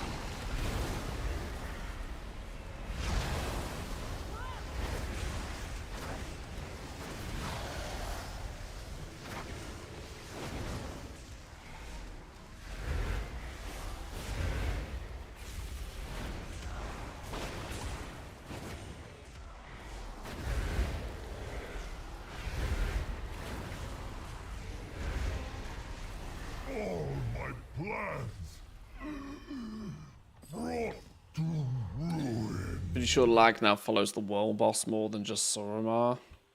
I mean, it's still not great in Suramar. Last time I was there, it was still laggy, but I never thought I would meet anyone. I don't know what's going on. Is it just the sheer number of NPCs in the zone or something maybe that's giving it a bit more of a problematic? Before there's even anybody in there, it seems to be more problematic. I don't know. Me. Should you triumph, Mound of Sand? Yeah, I know. I get those quite frequently now.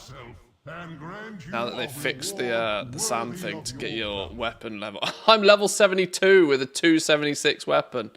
Oh dear. Yeah, no wonder I'm not even on the flipping DPS charts. My gear is miles behind. let the battle begin!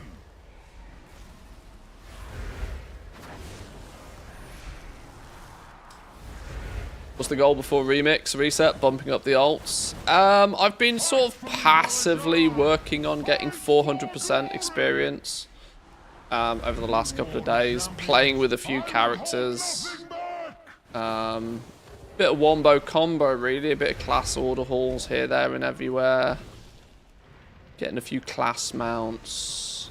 Nothing serious. Nothing overly serious. Every opponent has a weakness. We did far too much serious in the first week. I've never done the mechanics here. Does this mean I need to go here? I guess it does. What does that even do? If I match the symbol, do I get the boost?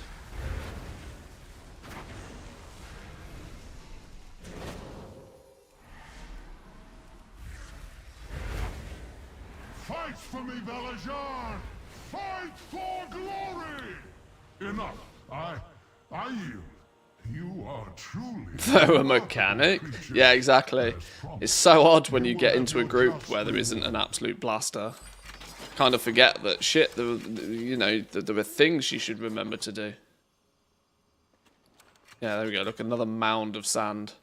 We're going to go from 276... 293. That wasn't very moundful, was it?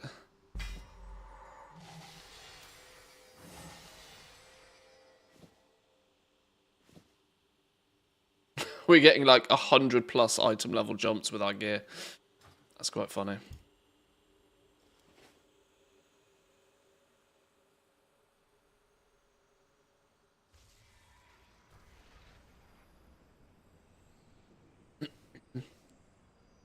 Sand in your bank, you can get your weapon to 780.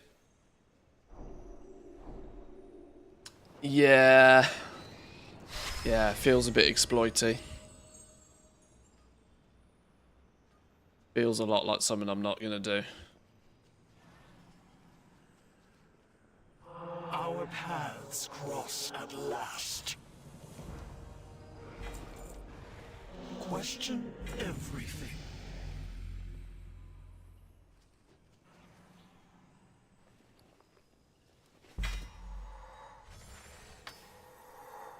What item level do we get when we transfer to retail? This question comes up literally daily, and I've not found a solid answer. I also haven't been willing to transfer an AT to retail yet. I've also heard that people are having issues with even transferring to retail. So, also a reason why I haven't tried. Something that maybe, possibly, hopefully they will fix with the patch.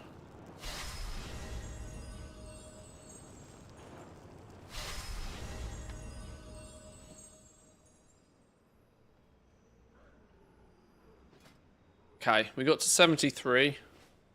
But I've run out of quests. I either bang out some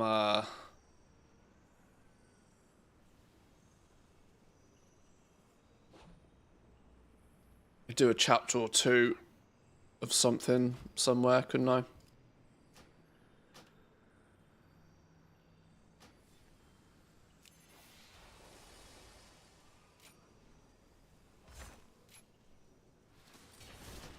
Do I try and just get this dude to 80 quickly? Do I just wait and do some more quests with him tomorrow?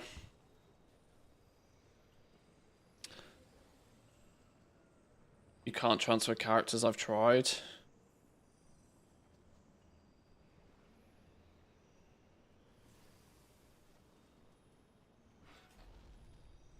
Yeah, I've heard a bunch of people say that they can't transfer their characters over and it's bugged, so I wouldn't worry about it just yet. One of those leave it alone jobs. Come back to it once they've unbroken it. What are we up to here? 327. 327. Maybe we just go to the next character. Another day. Tomorrow's quests will probably get it done. Mage is also 73. Get a few quests done on you.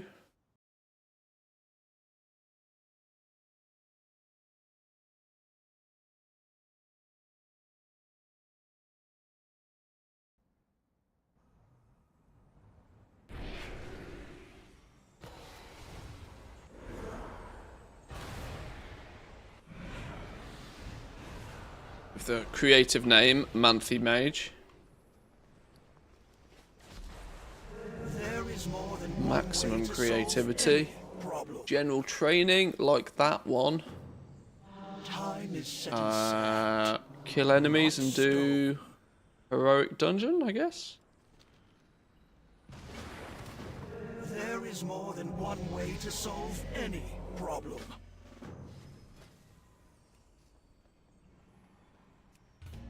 Random heroic. Our paths cross at last.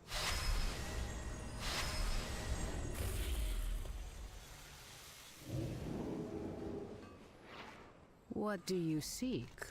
Return soon. Seal of the Najatar. It's a good one.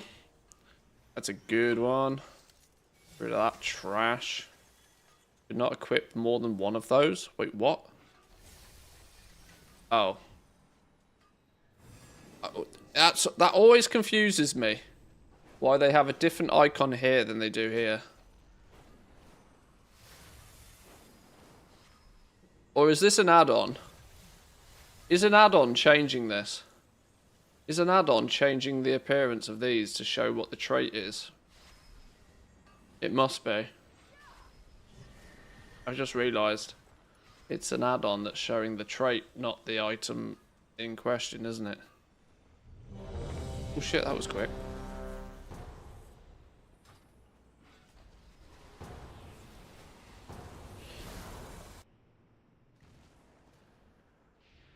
Level the mage up pretty fast then. Didn't you just start it yesterday? Oh, my slash play time is like about 2 hours on most characters now, I think.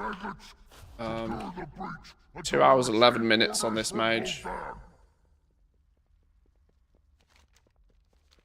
For solo playing it, I think sub 2 hours is plausible.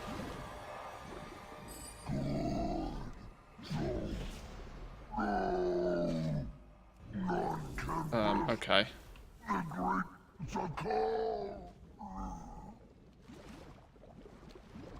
I am eternally useless in this one.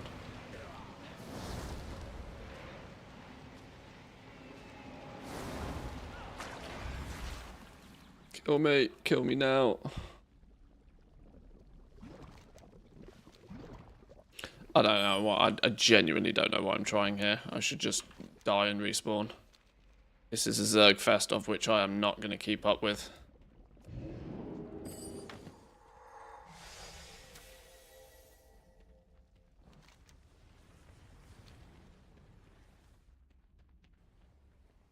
Can you run the same raid multiple times for the experience on the same day? I don't think the experience is really that high. You can only loot it once a day. It's a good question. I'm going to be honest, I haven't tried. I don't think the experience is that high, is it? Or maybe, I don't know. Maybe you can. I guess it's high enough that it's worth doing, maybe. There's definitely better options, though. Unless, of course, it's just a Zug group and you're nuking it. Stay back. It's mine. I don't know. It might be.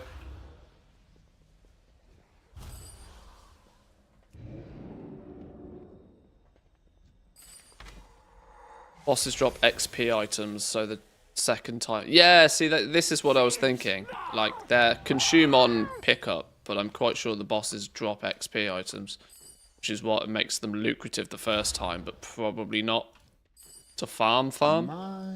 My. Someone has made quite a mess. Always down queue here. for the last boss and then It one has been too nightmare. long since Yeah, we've killing heard of these Xavier, catacombs having of Xavius Athens. is something you should probably just keep Appears on we queue, have a rat because it's a infestation. 2-minute kill. And that probably is worth doing.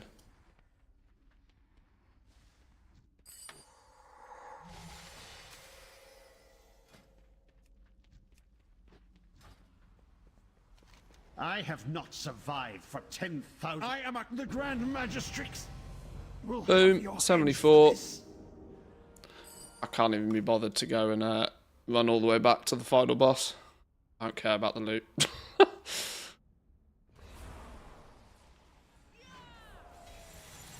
On some of the videos, there was a tip to AFK farm LFR raids for the experience repeating them.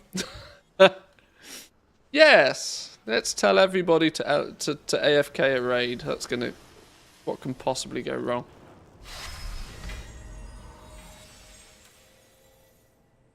See, if people give that sort of advice with a very tongue-in-cheek approach, I can see it, but the problem is that sort of that sort of dumbness, that sort of shit ends up becoming a flipping meta, doesn't it? And it's like, oh god, oh god. Change is good. Time is set in sand, not stone. Yo, where did all these quests come from? Collect moat, general training, do a normal dungeon, and do moats. Those 3 should ding us 80. Normal dungeon.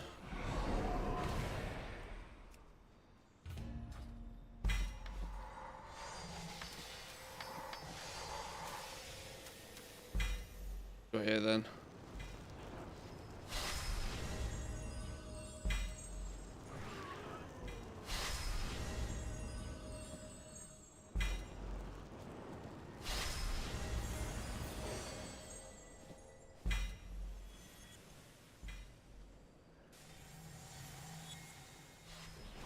Alright, let's go fly through some moats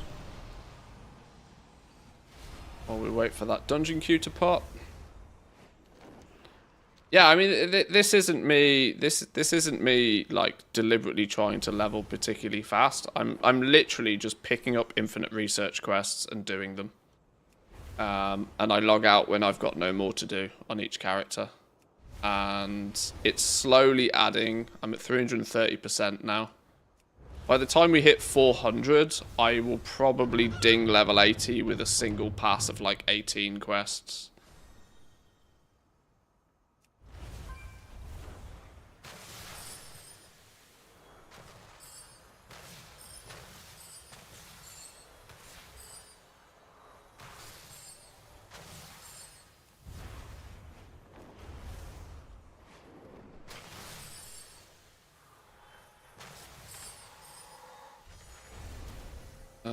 Give me a big eyeball thing. Give me a big eyeball. I'll take some pigeons. Oh no, somebody else. Oh no. Somebody else was after me, pigeons. Get off, my pigeons. Get off, druid. Fine. Oh, it's not a druid, it's part of me. Whoops. How many of these was it? 50. 26, halfway there.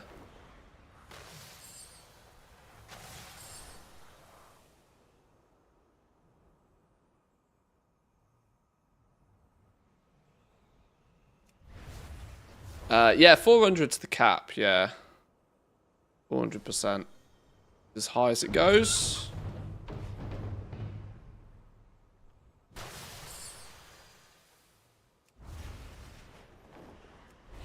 I want to get to 400% and then explore some of the options for like boosting multiple characters across my 5 accounts.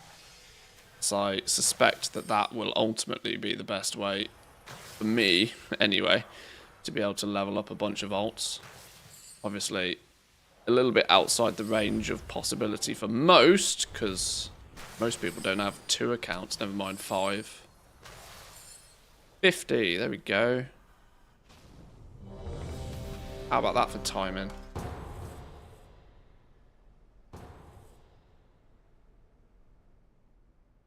Made my hunter this morning, it's already about to hit 80. It's kind of cracked. Why can I do other parts of a quest? Then it goes, oh yeah. Go and get... I have no idea what you're talking about. Intruders. They will not get far. Yeah, I mean, I'm already like looking at about 2 hours for 1 to 80. Just solo playing it. But like I said, I am pushing, well, I've got 330% right now.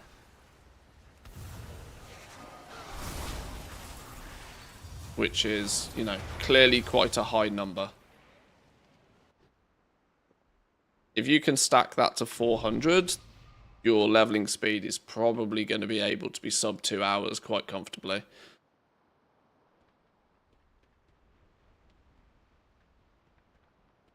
My bad, I didn't know this was PG. I mean, excluding the non-PG aspect, I have no idea what you're talking about. Ah, we meet again, weakling. Now it's just you and me and my guards.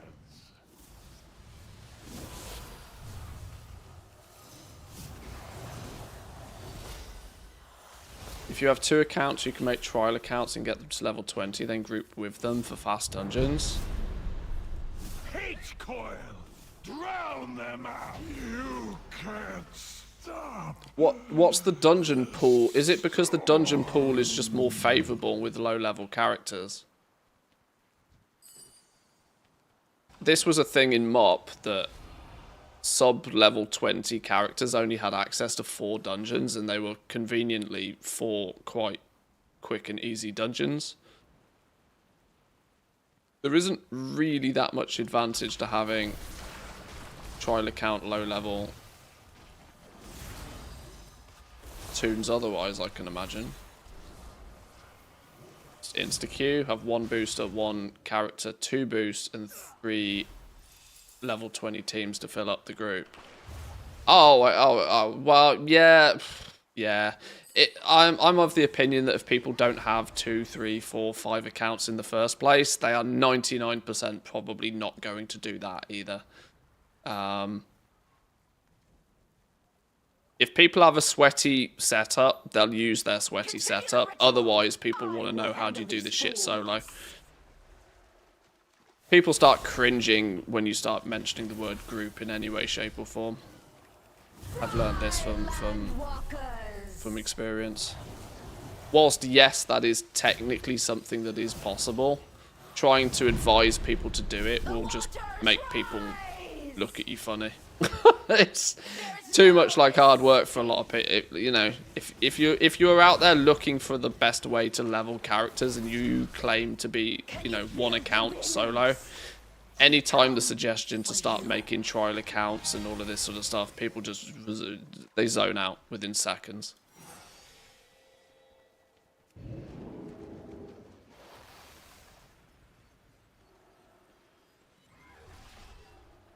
Because unfortunately for more people, that only leads to having more questions than were answered. Like, oh, do I, you know, how do I set this up? Where do I put, like, do I need to pay for these? Like, do I need this copy of the game? That, like, people end up with 99 more questions. So I tried to avoid that sort of stuff. You are right, you can do it that way, but I certainly wouldn't recommend it to others. Level 20 trial character in MOP was about the limit of what I think general people would consider doing. When you get to the point where you need to start setting up multiple of them, and then people are like, can I run this on my fridge? No, no, no. If you're going to start running 4 copies of the game, 5 accounts, you actually need a reasonable PC. No, you can't do that on your Intel Celeron from 1996. Alright, calm down. I'm not saying people should structure their advice to the lowest common denominator, but not much further forward than that.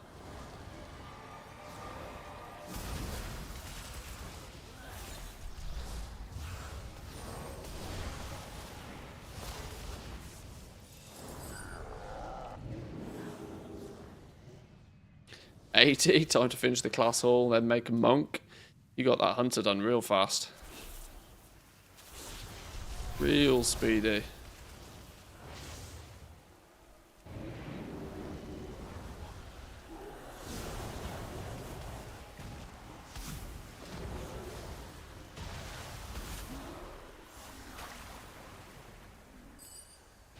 "15 minutes for an Emerald Nightmare raid, turn in the infinite quest, wait till the next day." Yeah, there's definitely going to be very fast in terms of like straight slash played ways of doing it. I mean, see, the difficulty with all of this is that there's already sub 40-minute 1 to 80 options out there. You know, you can get boosted to 80 in half an hour now. When that is out there as an option for people, solo options, people aren't going to put too much hard work into a solo option.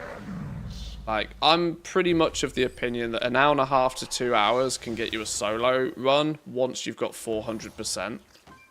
The less percent you have, the longer it will take you. But much after that, I would just be like, well, just get your Giga Chad friend to boost you, and it'll take an hour, less than, if you really need that one extra ult. I'm not so much a, you know, a Zug level guy. I would actually say there's more value in like just leveling one of each class right now.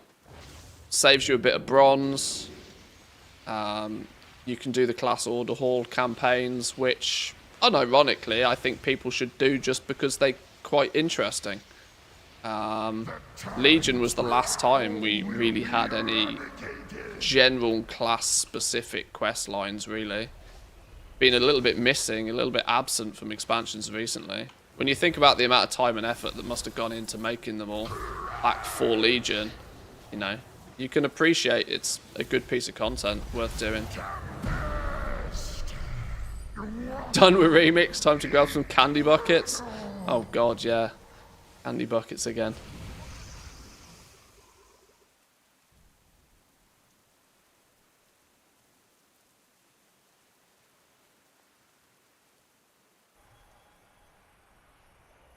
I was thinking tomorrow that we're going to get a lot more to buy from the vendors, but it's just 50k worth of bronze of new mounts. If you've already got a lot of the old stuff, yeah, I did a quick head count and it's like 350,000 bronze for me. But that's because I've never bothered to farm the mounts in retail.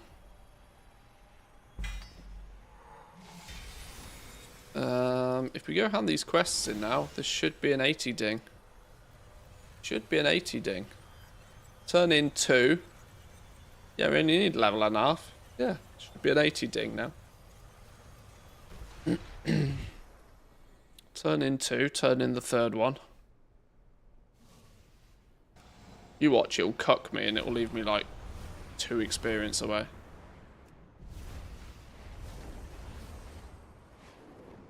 Ah, I should have gone and killed like 3 demons. I should have hit 1 pigeon. Our paths cross at last. Change. I actually do need to.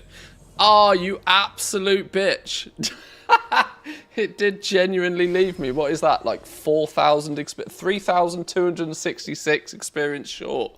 Son of a bitch. And I hearthstoned as well. I didn't even flip in I didn't even use a what do you call it? Something that gets me back there quick. Son of a... Right. I need to go hit one pigeon. Hit one pigeon or kill 2 mobs.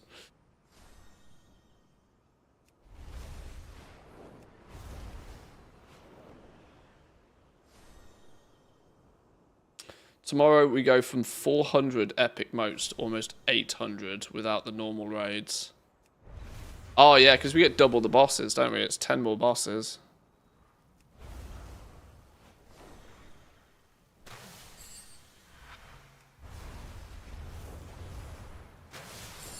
There we go.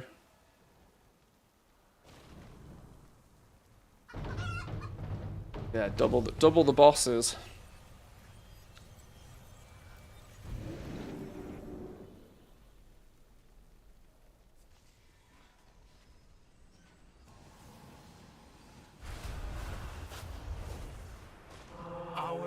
Boom! Another 80. And technically I can refresh all of these as well if I actually wanted to now. Who knows what knowledge we'll acquire? The possibilities are infinite.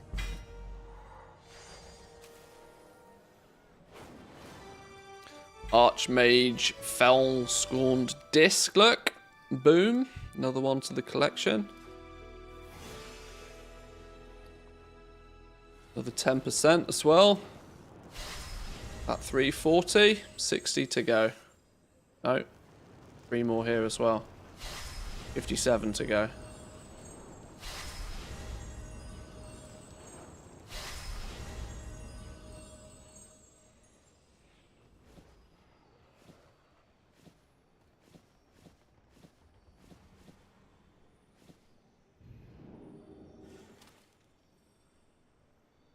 Okay, 80 mage, done. Hang on, what, well, Alfie, oh yeah, of course we got more quests. I'm not even going to bother with them.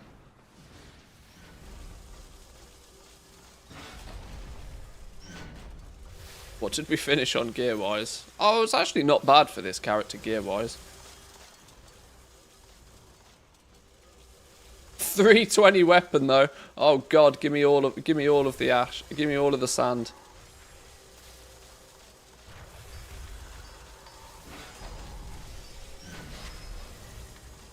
Sand, gimme, gimme, gimme. From 320 to 526. Holy shit. In one go. Each one will give almost 11k more, so we get almost 2.5 times as many verse levels. Yeah, there's going to be a bunch of extra infinite knowledge as well. So however that scales, 28's possible right now. However that scales with a few more on top. I don't know what the few more is. Oh, do we know the bandings? Where did this info come from? Is this an add-on that's telling me this? I'm getting 125% bonus infinite power apparently. The next rank will give me 128%, a 3% additional increase to infinite power. Where's that info come from?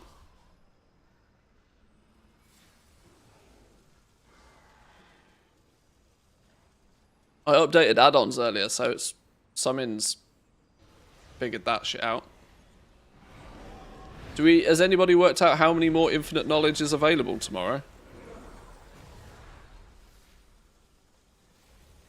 But if 28% is got as 100, if 28 infinite knowledge is got as 125, there's only 36 possible. Full stop. So what do we think 36 is going to be? 175%, 200%? I don't know. Yeah, I'm using the Legion Remix Helper add-on, which is possibly what's doing it. 150k bronze leveling this character though. Can't argue. For reference, the slash played was 2 hours and 33 minutes. which isn't bad. Not breaking records by any means, but faster than just playing a character on retail now. Don't forget you can transfer the bronze to other toons. Yeah, I'm deliberately not, because there's still a per character cap. I'll just leave it all on the characters, and then at the end of the event, I'll just transfer it over and spend it.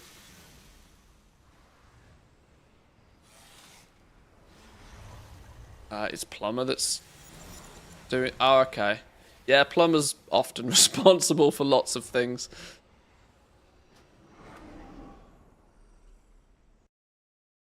Okay, is that... Mage is done. Mage is done. Warlock, we've done for the day. 1 pound fish. Fury Warrior. That I leveled yesterday evening. Is the last character I want to tinker on today. Right. Quick bathroom break. I'll be back in 2.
Alrighty. Where did I get to with this dude yesterday? I think I ran out of quests again, and that's why I stopped. Tends to be the reason I stopped playing a character. Change is good. Oh, hello. Can I not pick up any more? Complete quests in Heroic World tier. Complete quests. Complete grab motes. Kill bosses. Oh, I've clearly got just a bunch of shit on the go. Okay. Q normal dungeon, because they're usually quicker. Q Xavius, because quick and easy. Go get some motes and herbs and shit while we wait for the dungeon queue. Felicitations to you. Give me something good. Stinky.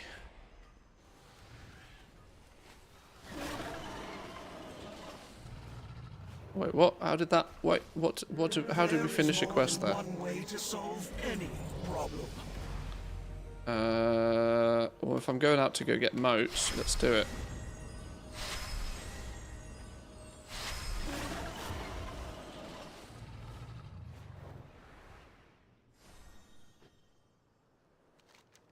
Need to decide what class I do next.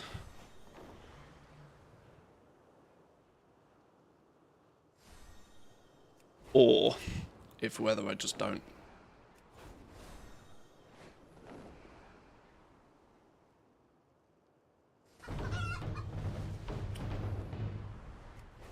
Pigeons. One pigeon.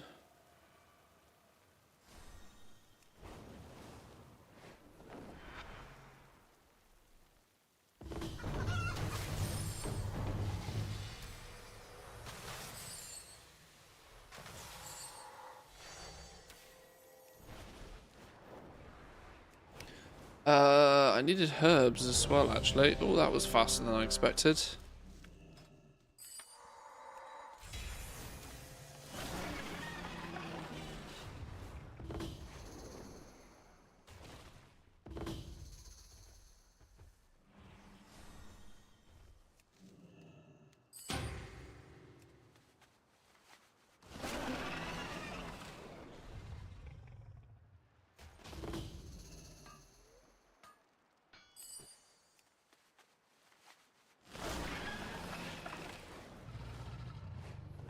Am I in heroic world tier? I am. Means I do need to be slightly careful I don't aggro anything. Because my 67 warrior with 211 item level is going to get blasted in heroic world tier. Ooh dear. I shouldn't be here. This is the thing with leveling so fast, that you have absolutely no chance in keeping your gear in good order. Please be a booster, please be a booster.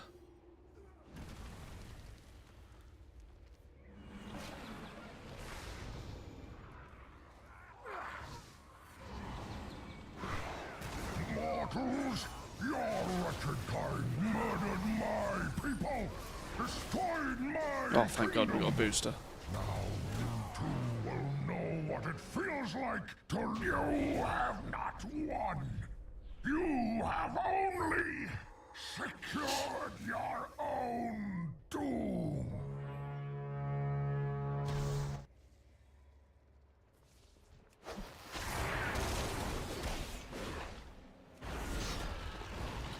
We got a booster, I can just go crazy, right? That's how this works, surely.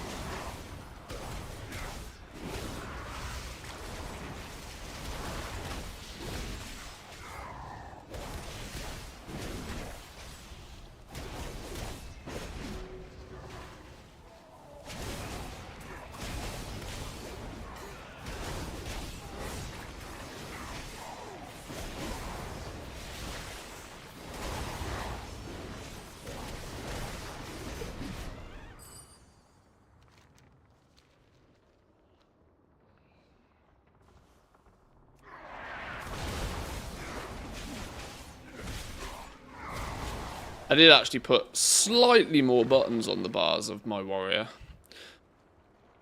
But just because Fury Warriors have quite a few interesting movement and sort of cooldown buttons that I thought were probably worth using. You souls, I will guide you to the life. That said, I still mostly just scroll a I wheel. am but one ripple Scroll a wheel and hope for the best. eternal ebb and flow. No quarter to these scallywags! Helya doesn't abide intruders!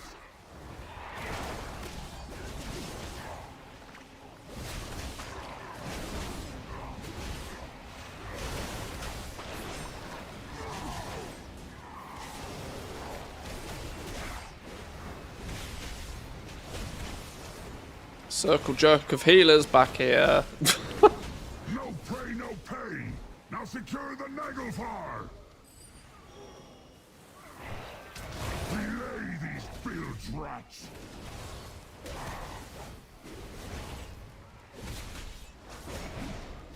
All hands on deck! Nothing sweeter than to die at sea! What's my XP buff at now? 340, 343. 343. You all will regret trespassing It's in already my silly though. realm. It's already silly. I'm almost at the point now where a brand new character can just go through 18 infinite research quests and nearly ding 80. You have come far enough. Now obviously, Pay for once that. I no longer need the Losing my patience. percentage bonus off the infinite research quests, I might switch to Embrace looking at your other ways, fate, but for now just fools. Your completing fate infinite rains research down. quests is pretty much all I This is feel not I possible. need to do. What manner of creatures are you?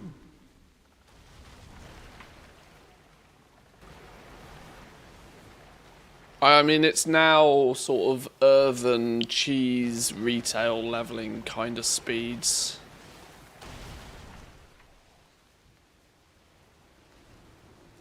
Do you think you have won? You have merely survived the storm. The seas are unstoppable!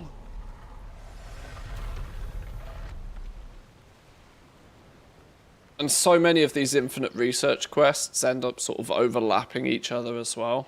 They all kind of help each other out, which is kind of quite cool.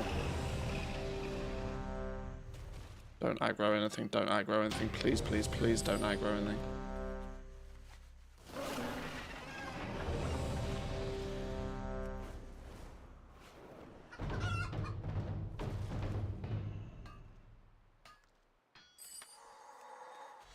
I mean, all of the ones that tell you to kill bosses and then slay enemies and kill demons, like, they all overlap really nicely. I mean, sometimes you randomly end up turning in, like, 6 quests and going up 6 levels out of nowhere. And other times I end up dying like this, because I am not designed for heroic worlds here right now. 211 item level. Okay, saved literally by the Q pop. 37k. We started this at 37k into 70. Will we ding 71 off this one boss? Did you set your preferences to raids? No. No. I actually don't think that doing the raids like setting them as preference to raids, that might be the best way. Maybe, possibly, for just like log in, jump into a quick group, get into a blast group, blast a boss, log out kind of way of doing it. Like I said, so many of the world activity sort of ones overlap, like collecting the motes, time walking herbs. You get the ones that are like, you know, just kill enemies, and that's significantly easier done in dungeons, I think. Plus the bronze acquisition, you want to do every dungeon on the highest difficulty you can on each character, because those bronze rewards are not warband wide, they're character specific. So if you need the bronze, you want to do every dungeon at least once, preferably on mythic, but you can't do that till 80 anyway. So whilst you're leveling, you know, every dungeon on heroic will also get you a shitload of bronze whilst leveling that character.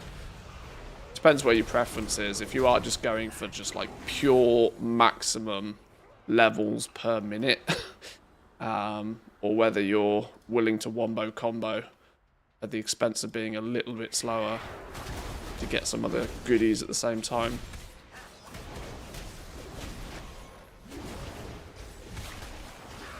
And honestly, the fact that you can get a character to 80 now in like less than an hour is it's too, unless you know the class inside out, it's too fast to learn anything about a new class anyway.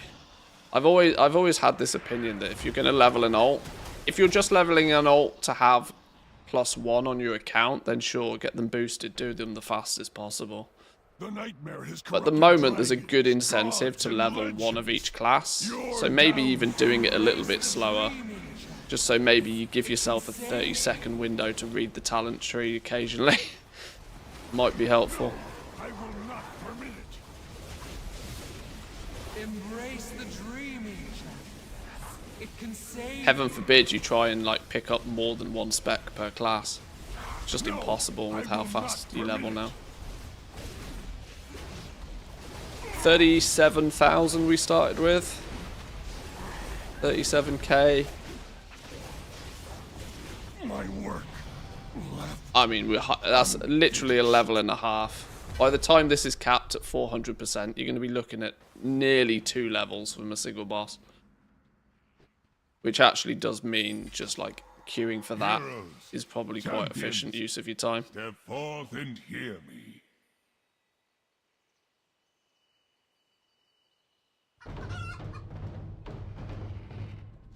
Oh no, this dude's still here. Oh no, look at his health now. There's a huge when you go from 70 to 71, heroic world tier takes a massive leap. This dude had 300,000. There's 10 times the amount of health as soon as you ding level 71 in heroic world tier. I absolutely need to not be here.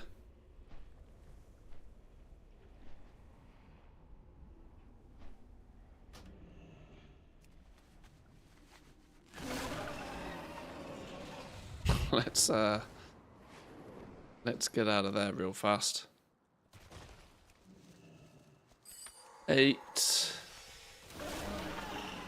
9. One more.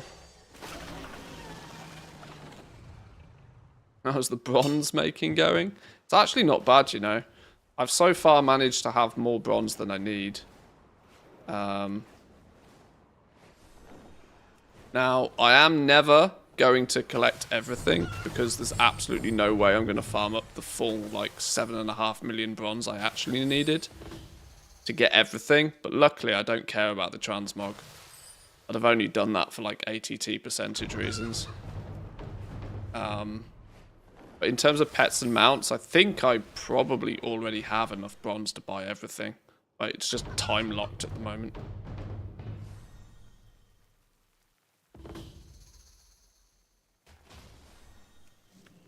Level 70 is when many guides tell you to turn off heroic mode. Yeah, it spikes in it literally 10x's the amount of health. Going from 70 to 71, the health on the mobs gets 10x'd. Meaning as soon as you ding 70, you just absolutely should turn it off. Otherwise, you just get crated. It's not fun. It's not fun for anybody. Totally busted. But I'm in the camp of people that don't really think you should be using heroic world tier until you're like 660 item level anyway.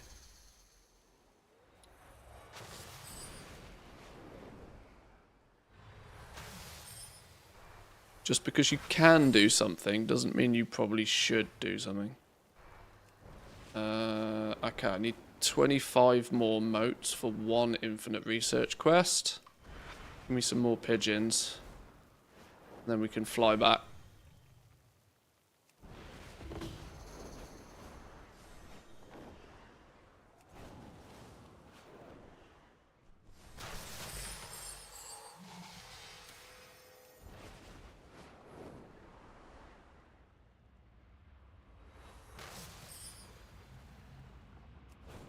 Need one of those eyeballs. Floaty eyeball jobbies. They're good for a shitload of motes real fast.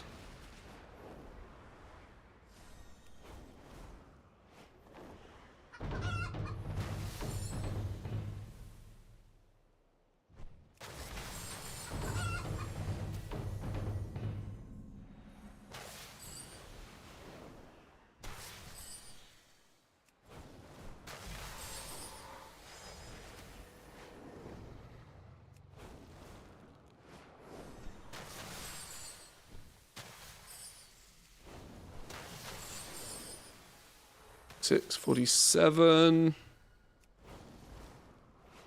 3 pigeons. Catch the pigeon, catch the pigeon.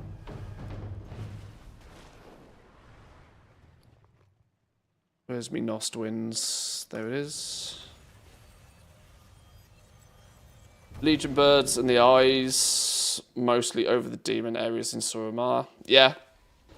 Yeah, I always beeline for Azuna just because it's the closest, but you're right, actually going a little bit further probably makes the whole thing quicker, weirdly. It's a pleasure to work with you. Observe all that surrounds you.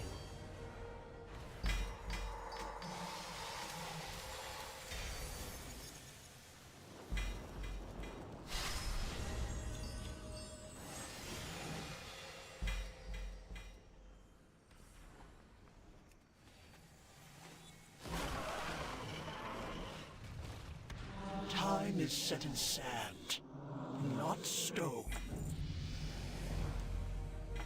Remember, some rules are meant to be broken. 74. Oh, I do still have more tasks we can do. Cross at last. Well, that's a good one. Kill Xavius. We've already done that like 30 seconds ago, but we can get credit for the kill. Change is good. Elite enemies is not a bad one. And then just a random heroic, I reckon. Time is set in sand. Oh, no shit, that's it. not Okay. stone. They're the only tasks we got. Xavius and 25 elites. Might end up doing the dungeon anyway. Do a random heroic because we've got a big old cache to get from that as well.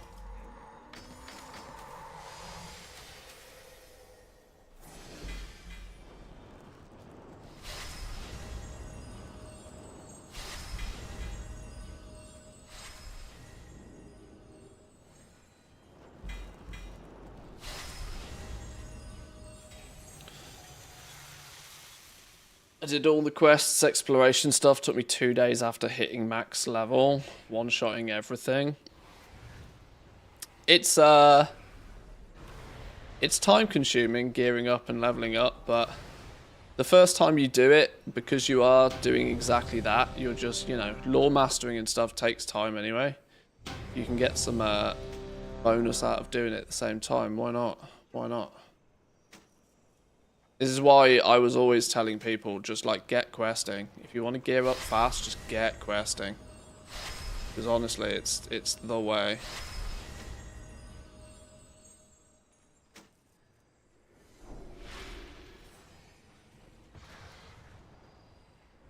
Gotta get rid of this. Surely I've got something better than this rubbish. No, I literally don't.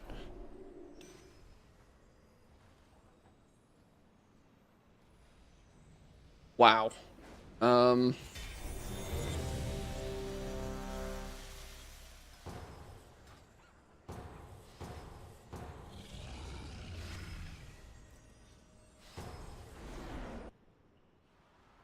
oil refinery exploded in Hungary.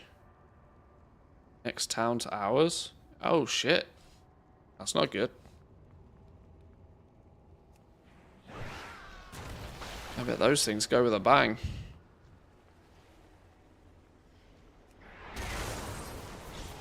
Hope everybody stays nice and safe. Safe as can be in an explosion.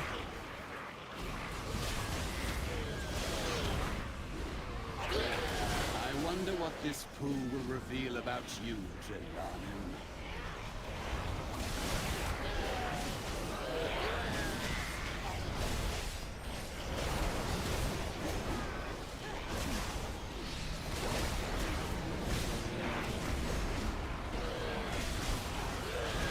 Committed no crime, Tirathon, whereas you and your associates have to answer for yours.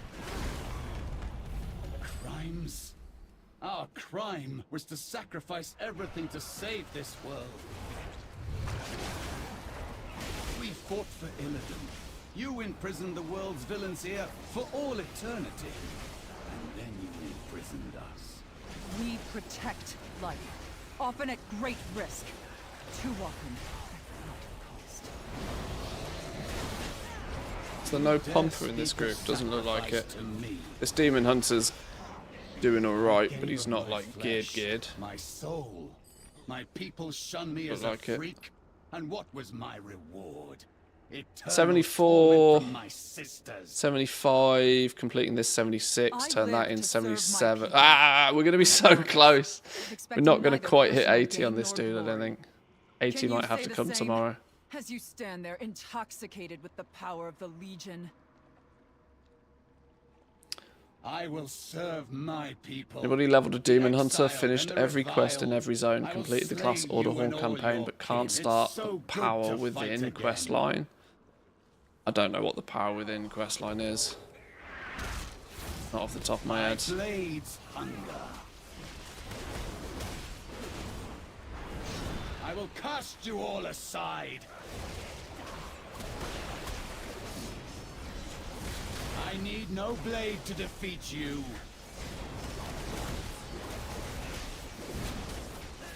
Anger, hate, rage! These will fuel me with the power I crave. My powers wane. I must have more.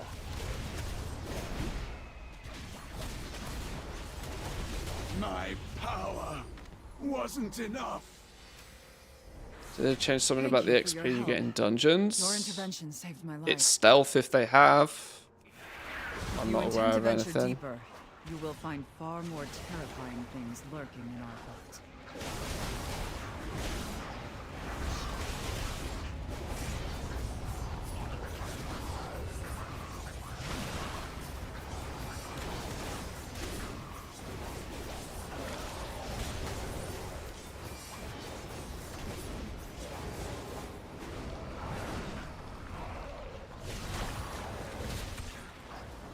I mean, they did fix heroic world tier, giving you bonus experience in normal dungeons, but that was like day 3 or 4 kind of hot fix.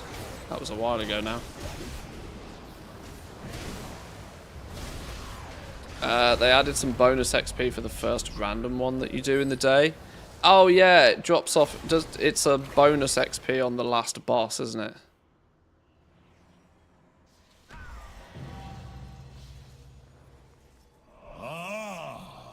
No, no, no, no, no. Get me off this stupid thing.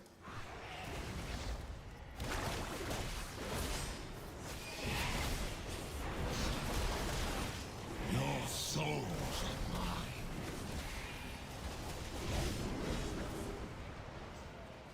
Let's see what's behind door number.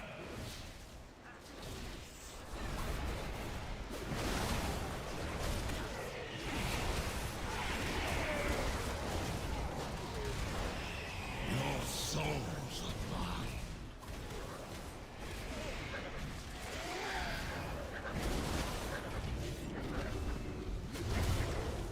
Let's see what's Do I behind door have... number. No. I was going to say I don't have my final ability yet.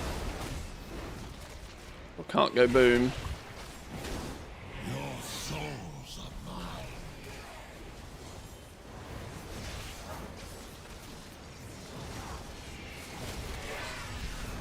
So odd doing dungeons without somebody that just deletes them. People legitimately dying and bosses taking forever. It's so odd. No, stop, disorient, die, motherfucker. How terribly disappointing.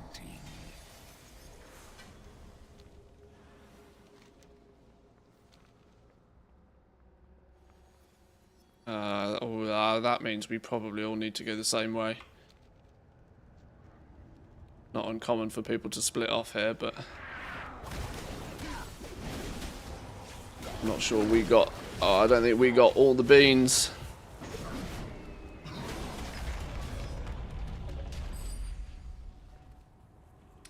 Blizzard said things would ramp up and get crazier and crazier throughout Remix. Do we have any speculations, ideas, or info on what that actually means? Well, they've been very cagey about anything that's happening in the 2nd, 3rd, 4th, 5th phases or whatever. There's been rumours of item level increases, there's been rumours of all sorts of things. I'm not sure they're going to increase the item level. It doesn't make much sense for me, like, I think, for them to move the item level. 740 is already kind of ridiculous.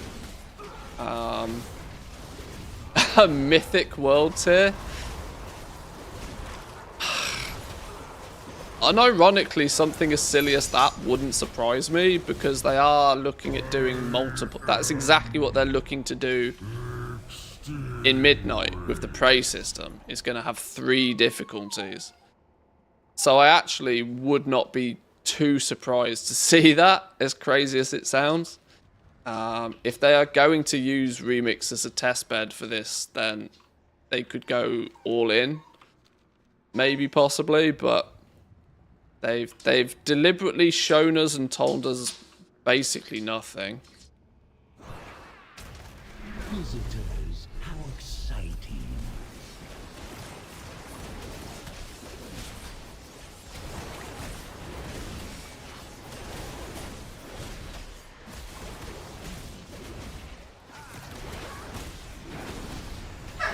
Hope there's a catch-up for people who didn't abuse the bugs. I've not abused a single bug, and my main character is 740 with like 150 verse.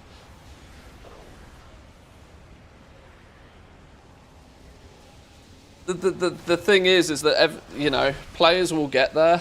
Players will get there. It's just the length of time it takes to achieve that is just long. Like, I said this in MOP. I said this in MOP that it took too long to level up a full character. It basically nuked any viability for anybody to want to level an alt. Like, properly, like actually gear an alt. Not level to 80, that's cheating, but like to actually properly gear one. There's no reason to be pissing about with any of that, honestly. Because it genuinely takes 60 hours of just gameplay to get to 740. And then God knows how much more it takes on top of that to, like, get your infinite power to a point where it's actually, you know, interesting.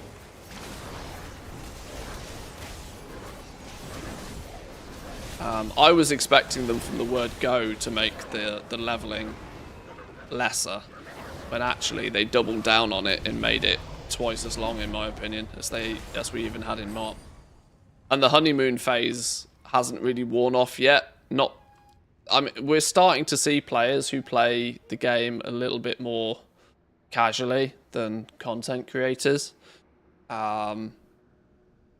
Who are now starting to be like, oh my god, this gearing just never stopped. Like, how the hell did people get to 740 in 3 days? The realization of, like, the amount of time it takes to get there is starting to sink in for some people. And that playing 2 hours a day is going to make the process very challenging. I hate this dungeon so much. Right, I'm just gonna play dead up here. I'm not playing the game of chase. Screw that. Moats become warbound. That would be really good. Moats becoming warbound would be useful. That said, I've been nuking all of my moats on my hunter just for stuff to scrap for bronze, which means I've probably put 1,000 moats in the bin since being 740. If they make them warbound tomorrow, I'd be kind of slightly salty that I could have half geared up a second character with those, but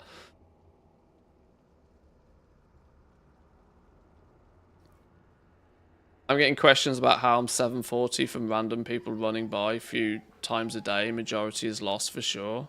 I mean, it's literally a time sink, right? And if you sink 60 hours into playing Remix and you play relatively efficiently, you will hit 740 item level. But 60 hours of playing any game is quite a lot. You know, people buy AAA games for $70 and don't even play them for 60 hours in total ever, right? So 60 hours to level a character in a side mode, bonus mode in WoW is actually very, very unrealistic for a lot of players. Especially in a mode that's actually only here for 90 days. And this was a big part of my feedback for MOP, but instead of making it quicker and easier to level characters, they doubled down on it. Now, going forward, as of tomorrow, in theory, you could log on and do your raids and basically nothing else, and you will have, you know, normal raids whilst leveling. You'll have 20 boss kills you can do per day on normal, which probably is not going to take you very long at all. Too long, suffered too much. Victory must be mine. So there's potentially 20 levels a day just by killing bosses in normal mode whilst leveling up. And gearing up will also then mean that that's an awful lot of moats. Plus you have the option to do it all again in heroic and even mythic if you so choose. So there's kind of this passive increased speed because you get access to more of the stuff that was quite optimal for gearing in the first place. But it's quite a passive catch-up system, and it still doesn't come without you putting in a lot of effort.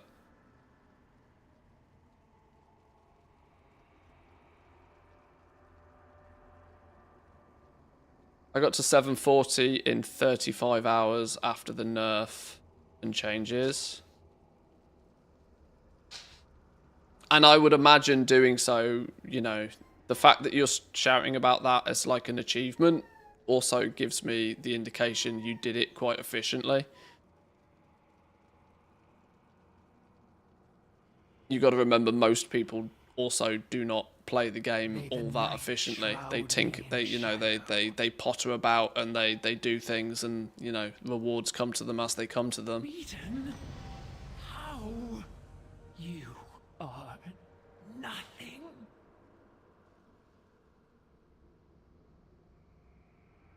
Having already done the grind to 740 on a main, why punish people who put the time in by making them do it again for ults? Doesn't affect new players at all.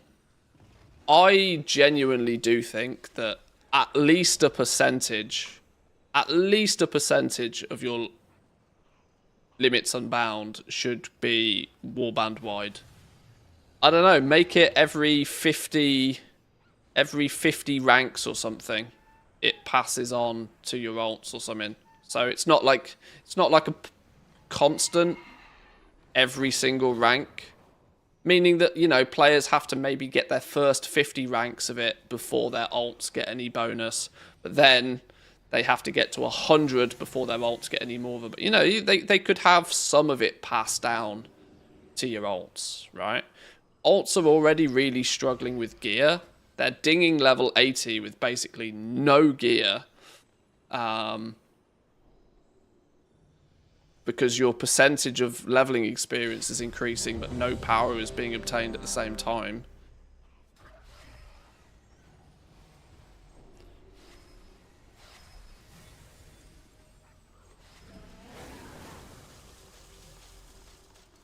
Questing is the fastest way, and questing is also so fast because of skyriding. Yeah, I agree. Like, just literally lore mastering is the absolute best way to get to 740 as fast as possible. Without a doubt. Yo, addressed you with the 36, by the way. Thank you very much for that. Time does fly, you are very right. I heard that ding in my ear and was distracted momentarily, but thank you.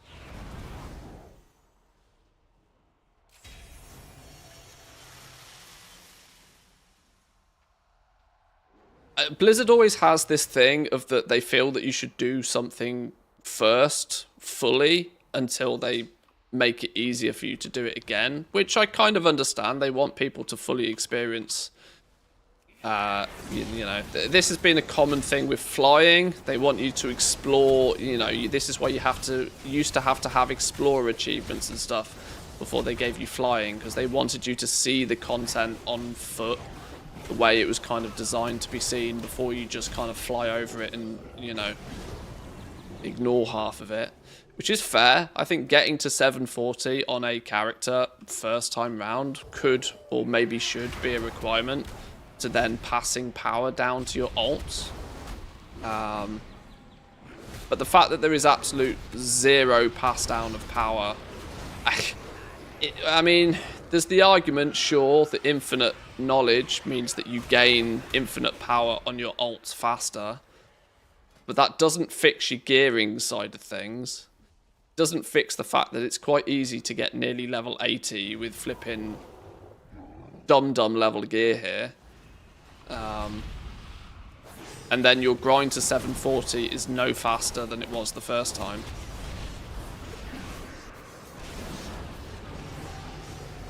Other than by proxy of you having done it once to know maybe how to do it a little bit more efficiently. but that's not catch up. The nightmare has corrupted dragons, gods, and legends. Your downfall will be... Embrace the dreaming, champions. It can save. But yeah, it's odd because all of these things that people are saying now are things that people were telling Blizzard 15,000 times a day during the PTR and testing phases. All of this was said, all of this was suggested to Blizzard way back. Way back. When we first saw Remix, when plenty of people put in an awful lot of time testing it and sort of see, you know, people figured all of this out. People were like, it feels odd that alts get like nothing.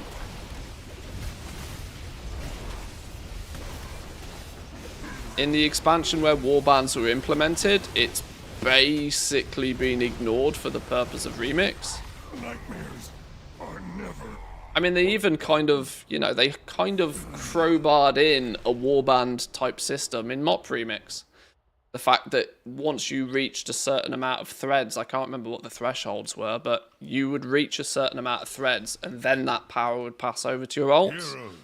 They just cut that out again for Remix for some reason, for Legion.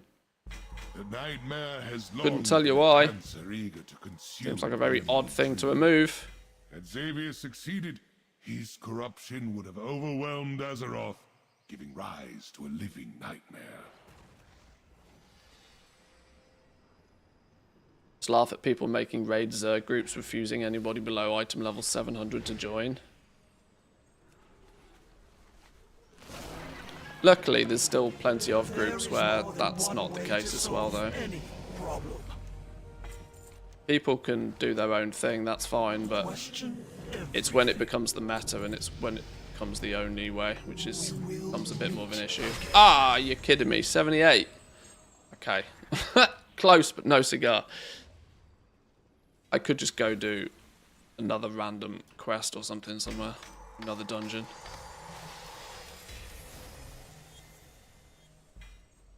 I haven't got any cheeky, easy ones to just quickly blast either. That's annoying.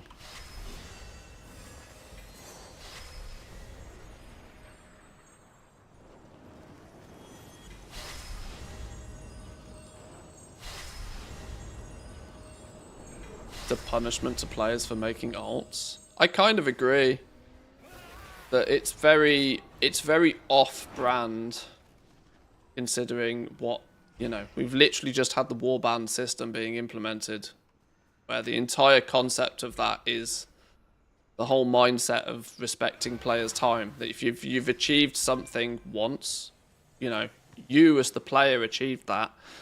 Doesn't matter that you did it on this character or another character. Or it shouldn't matter, should I say.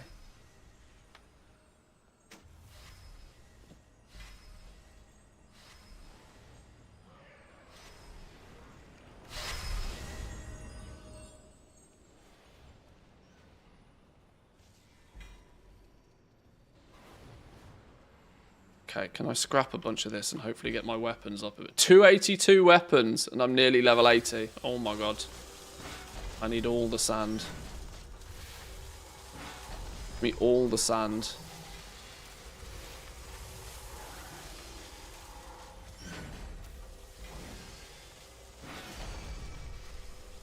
$3.15. Better than nothing. That's still not going to help though, is it?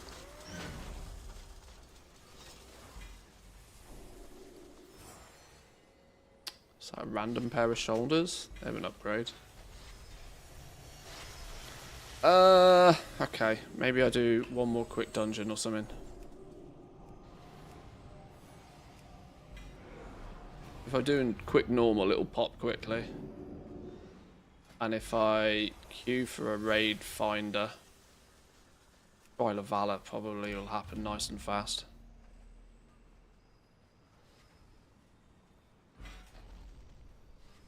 Nearly 740 item level, open 40 moats, got 3 arcane ward rings. Oh, I laugh because it's happened to all of us. Being the wrong side of RNG sucks. It does happen, unfortunately, though. It also means that you'll have some good luck at some point soon, though, so...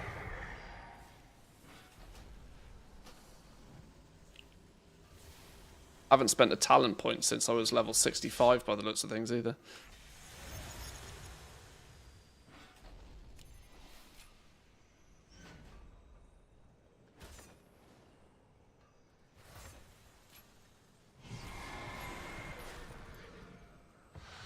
Why is Thunderclap?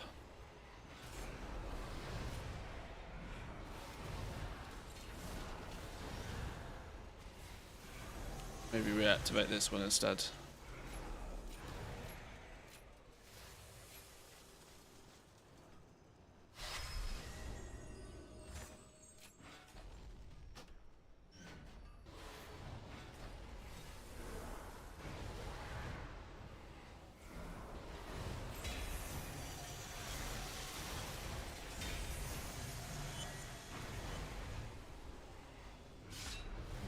There's lots of experience bugs right now with mob tagging and NPCs. If you check those out, honestly I try to avoid like cheesy stuff like that an awful lot. There's entire YouTube channels that pop up like trying to find bugs and exploits and that sort of stuff. It's not my jam. It's really not my jam.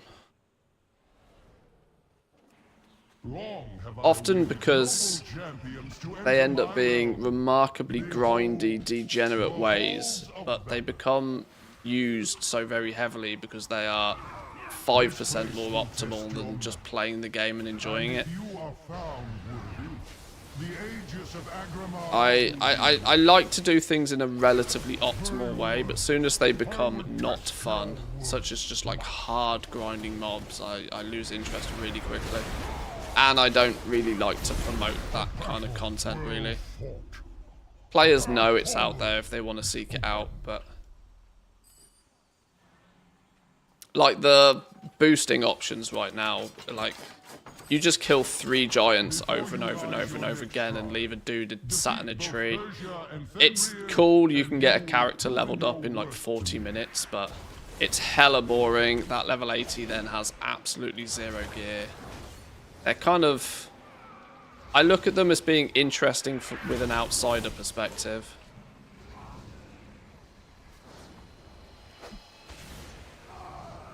Not really something I get too excited about.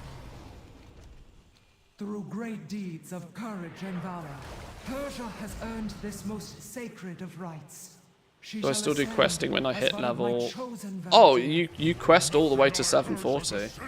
Questing is absolutely the best way to get to 740 item level. There's no faster way to farm moats. And because you're fundamentally relying on nobody else. There are other ways to get moats, and some of them are pretty efficient. But you're nearly always relying on the speed and power of other players. Questing is absolutely the best way to get to 740. And it's entirely down to you to just get it done. Just quest. If you see a quest, do it. Complete every single quest on the map. I will purge them from these sacred halls myself. The ritual is not yet complete. I am sorry, Aya. I have failed you.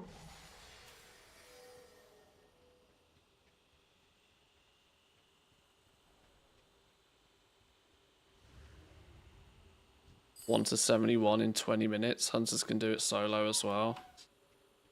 Yeah, there's lots of cheesy stuff. It's not something I'm really looking into that much now.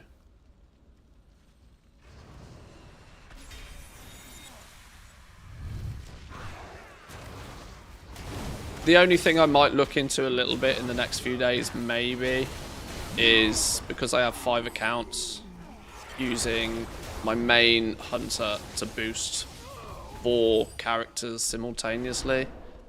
And that's where some sort of cheesy mob grind becomes sort of useful.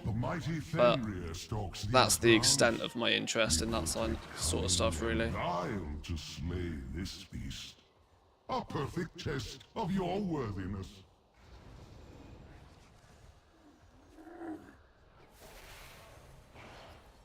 Don't we need to...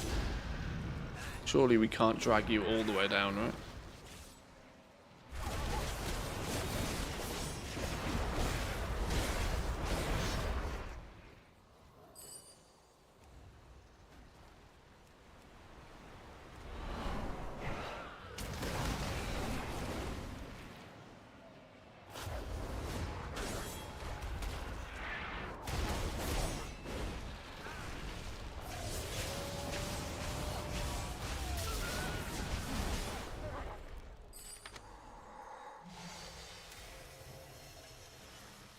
have earned my blessing, champions. Is this going to ding us 80? It should do, shouldn't it? We've got 2 more bosses to kill. 2 more bosses, dungeon completion. This might not ding us 80. Should have just done... Well, I'm queued for an LFR. 3 bosses and LFR should do it for sure. Is there a limit on the amount of alts you can transfer to standard? Well, a single account can have up to 70 characters.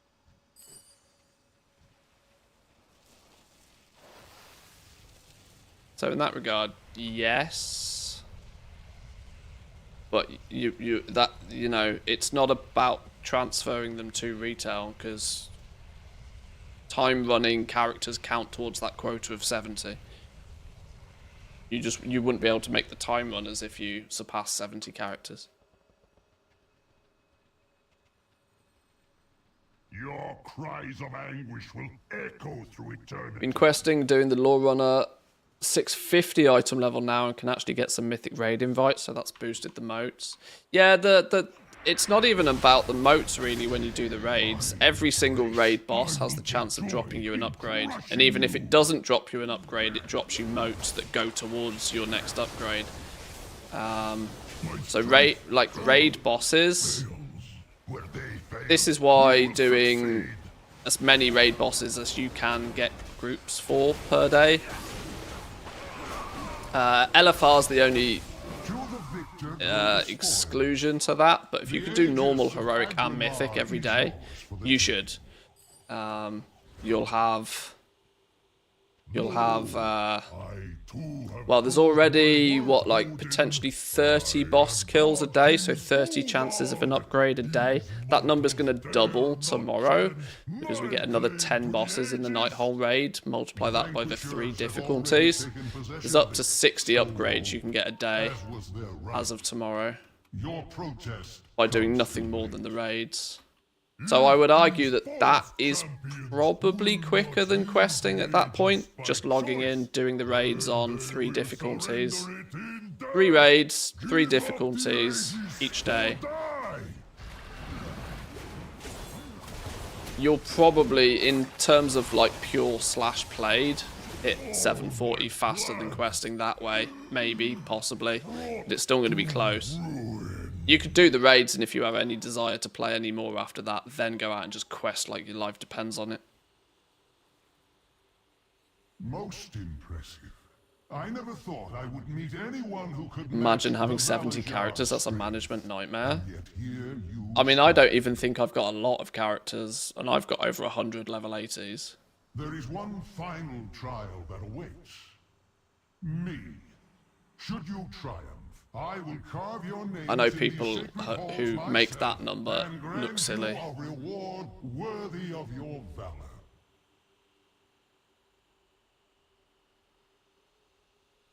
It has been ages since I faced a worthy opponent. Let the battle begin!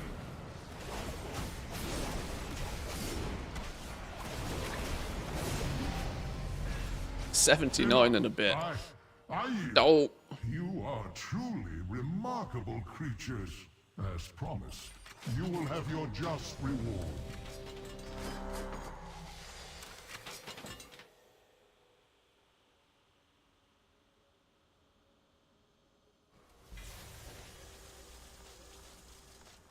Do you level them all to 80 or keep them lower level? No, I mean, I've got over 100 level 80 characters. They're not geared. They're certainly not very well geared. But they exist at max level, or what is currently max level.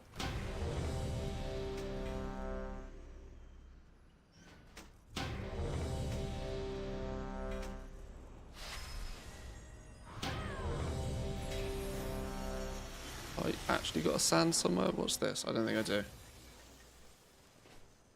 Okay, I'm apparently first in the queue for a raid once it decides to stop being silly.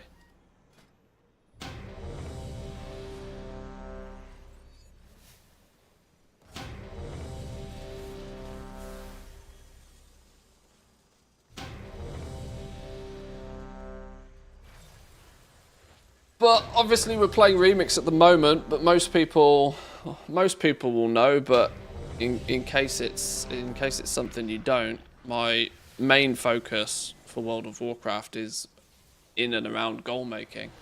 So that's where having as many alts as possible usually becomes quite an advantage.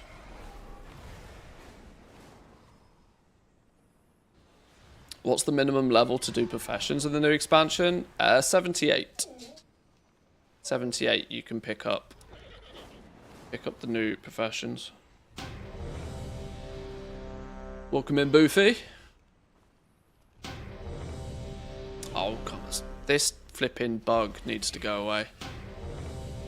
It fixes itself eventually. Sometimes you have to get spammed with flipping declines for 15 times.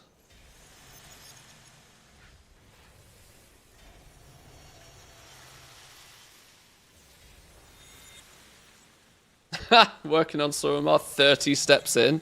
Was hoping to finish it all today. It's going to be tricky. Oh, Suramar. What a beast. And you get more of it. It's a beast as it is right now. We get the actual Suramar campaign quest line tomorrow. People think Suramar is big right now.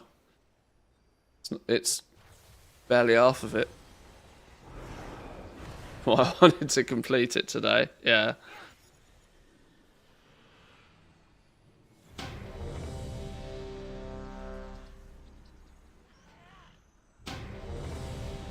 Oh, I could have just gone and grinded a few quests and mobs at this point. This character slash played was pretty competitive until I got to level 78 and then should have just logged off. Nearly flipping 3 hours on this dude now. Wasted huge amounts of time. Using Zygor so I have a chance. I must admit I did all of Zygor, all of Suramar just following Zygor. Get some glorious house decor pieces from Suramar, I think. It might be worth it. Yes. Yes, yes.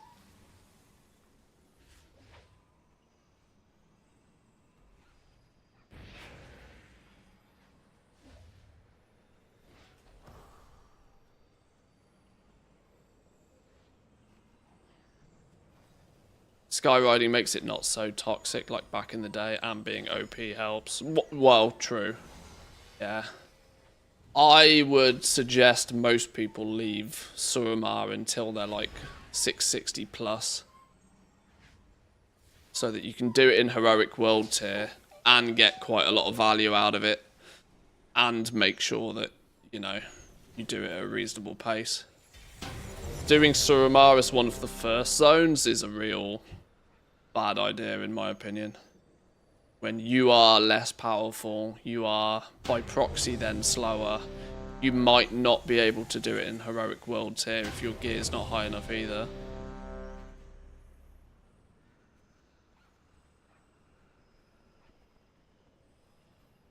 Ah, is this gonna let me in? Come on, you stupid dungeon.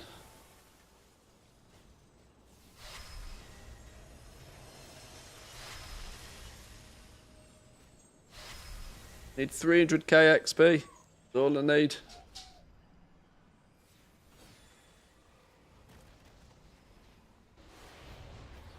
Literally just go and kill 2 empowered. Oh no, because I can't kill empowered enemies in Heroic World tier. I'm level 80 and I've got no gear. That's not happening. Speak with Khadgar about uniting the Broken Isles. I bet that doesn't come with much experience, does it? That's a breadcrumb quest. No. Right, let me in. Let me kill 3 bosses. Let me ding 80.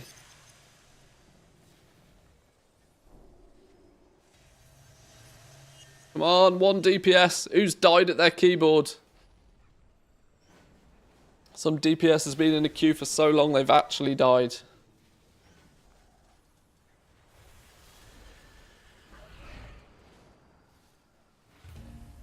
Hurrah!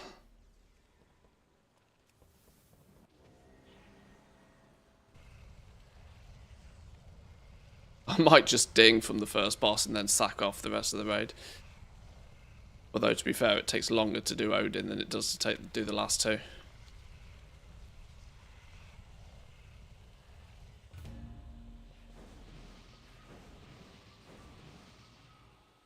Champions, you have spilled the blood of Helya's minions. The time has come to enter Helheim itself and end the Sea Witch's dark reign. But first, Trial of Valor on LFR seems to be harder than on Mythic. It was at least last night. Yeah. It can sometimes be questionable. Have we got anybody? Oh, we got 3 740s in here. I think this one will go down quite fast. Shall we be lenient with these pets of yours, Odin? I think it's quite safe to say these bosses will melt.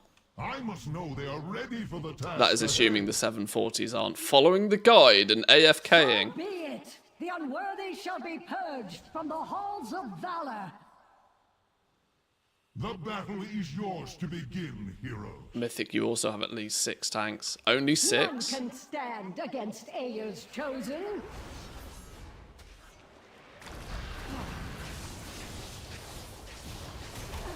Only cowards fear the call of battle. I'll join a 740 plus group from Mythic Raid and just AFK it. People don't care. Boss dies in 2 seconds. Yeah, it's funny, right? This is one of the reasons why I wanted to blast my gear as high as possible. I wanted to get to 740 as quick as possible. I did it within the first week, and it's such a hidden... It's like a, you know, it's like having a black card to a restaurant sort of thing. It's just a cheat code. Because if you're 740, you get insta-invited to literally any group for anything. Nobody's going to question when a 740 turns up. Whereas at any point below that, you know, people are going to start, oh, you know, it's just staying ahead of the scumbag pug mentality. Being 740 is just a cheat code for quick and easy groups. It shouldn't be that way, but welcome to the world of pugs, you know? Right, I need to kill these 3 bosses, and then I need to go, oh shit, there is a risk I don't actually... I've killed 1 boss, and I've got basically no experience for doing that. Am I gonna run the risk of not dinging 80 off this as well? Surely not. Surely Helya gives, like, big stack of damn. Fury Warrior at the back of the pack. How's that happened?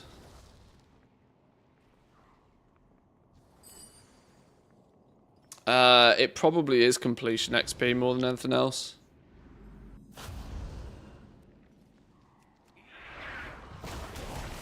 Beware, champions. Helya's realm is guarded by a savage beast, bred from the stuff of nightmare.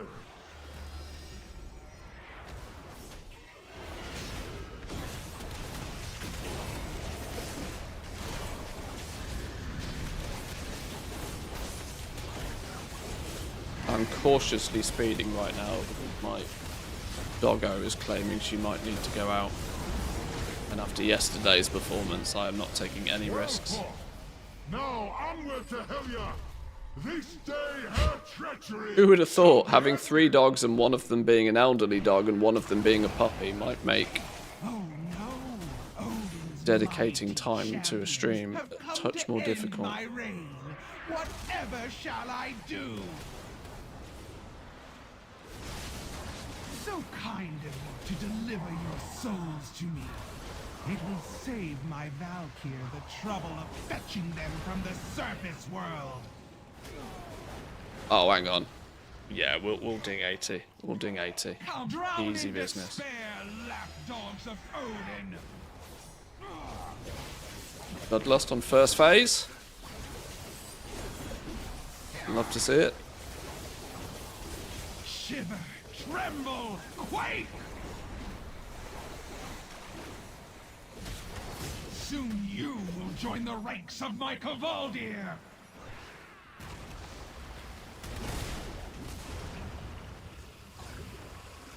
Don't get swept off.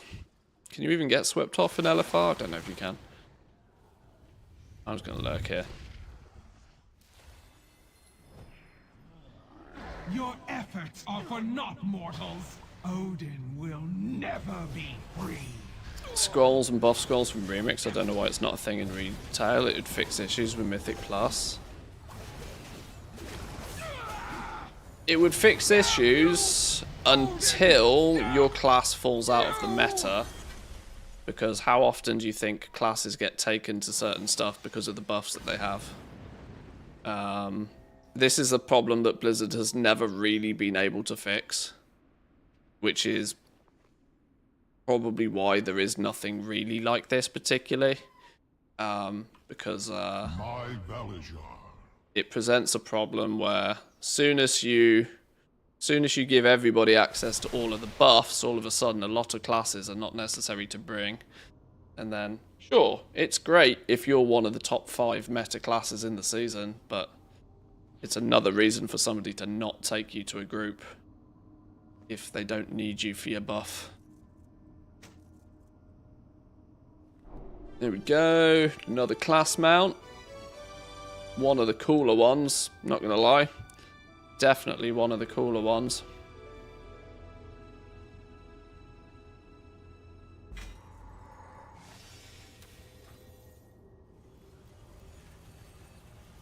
At least I dinged. I did. 'Tis another ding! 'Tis another ding. Not only is it another ding, it's another 10% bonus XP for any future alts. If I go grab it, yeah, well, that will put us at 360. Technically, I'm one character away from having that at 400 if I really wanted to. Have I done all 18 of these quests? Yeah, all 18 of those, so it's safe to pick this up and get them reset. Actually, I don't really need another alt. I've got enough quests now to get that final 40%. Just by doing more research quests on the alts I've already got, but it's another one to the collection.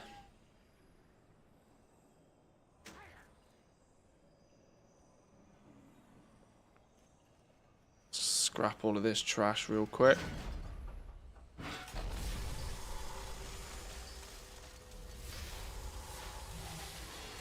Does completing the order hall give any rewards?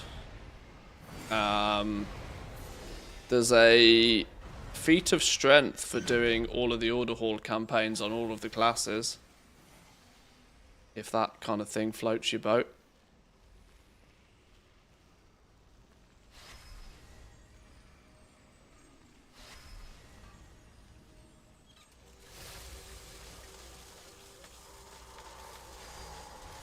Also, when you start seeing raid groups with tanks, healers, and just 15 warlocks.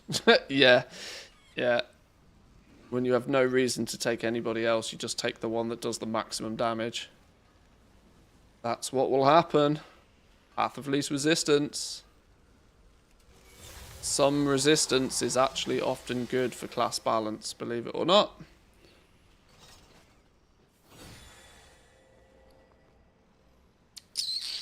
Right. Okay. I think that is a convenient, semi-convenient. Stupid Warlock sat at 73, man. Stupid Warlock. I should just go do the normal raid on the Warlock. I'll do that later. We're nearly at 400%. I reckon one more character to 80, maybe. Maybe we do that tomorrow with the new Nighthold stuff. It would probably be good to do the Suramar quest line, which I'll do on my main because we just nuke all of it. Then maybe bang out one more ult, get 740. That means at any point for the rest of the event, we can level ults in as efficient a way as possible. Especially if they add a bunch of like catch up or speed up sort of stuff later. It'd be nice to have that 400% buff sat there ready and waiting for us. Boys and girls, I'm going to leave it there for today. Yesterday and today have been a little bit shorter, but kind of by design, if I'm honest. Tomorrow we've got the update, Phase 2 of Remix, which we'll have a little bit of an explore through. But quite shortly after that, I'm not sure. It depends what turns up with Phase 2. If there's some sort of magic surprise, then I will keep the calendar open for playing some more Remix. But quite shortly after that, I think I will switch my focus away from Remix, or at least very much slow down Remix, to focus more on the alpha, and of course in a couple of weeks' time the beta, which I'm aware is probably of more interest to a lot of you right now, because I know alpha invites are few and far between. And I need to get back to, you know, my profession overviews and stuff like that, so people know where they stand with the midnight stuff. But yeah, thank you all for joining us today. Appreciate it once again. Thank you for the bits, the subs, the follows. If you sat through an ad, many thanks. I appreciate you all. Have a wonderful rest of your day, and I'll catch you tomorrow. Peace.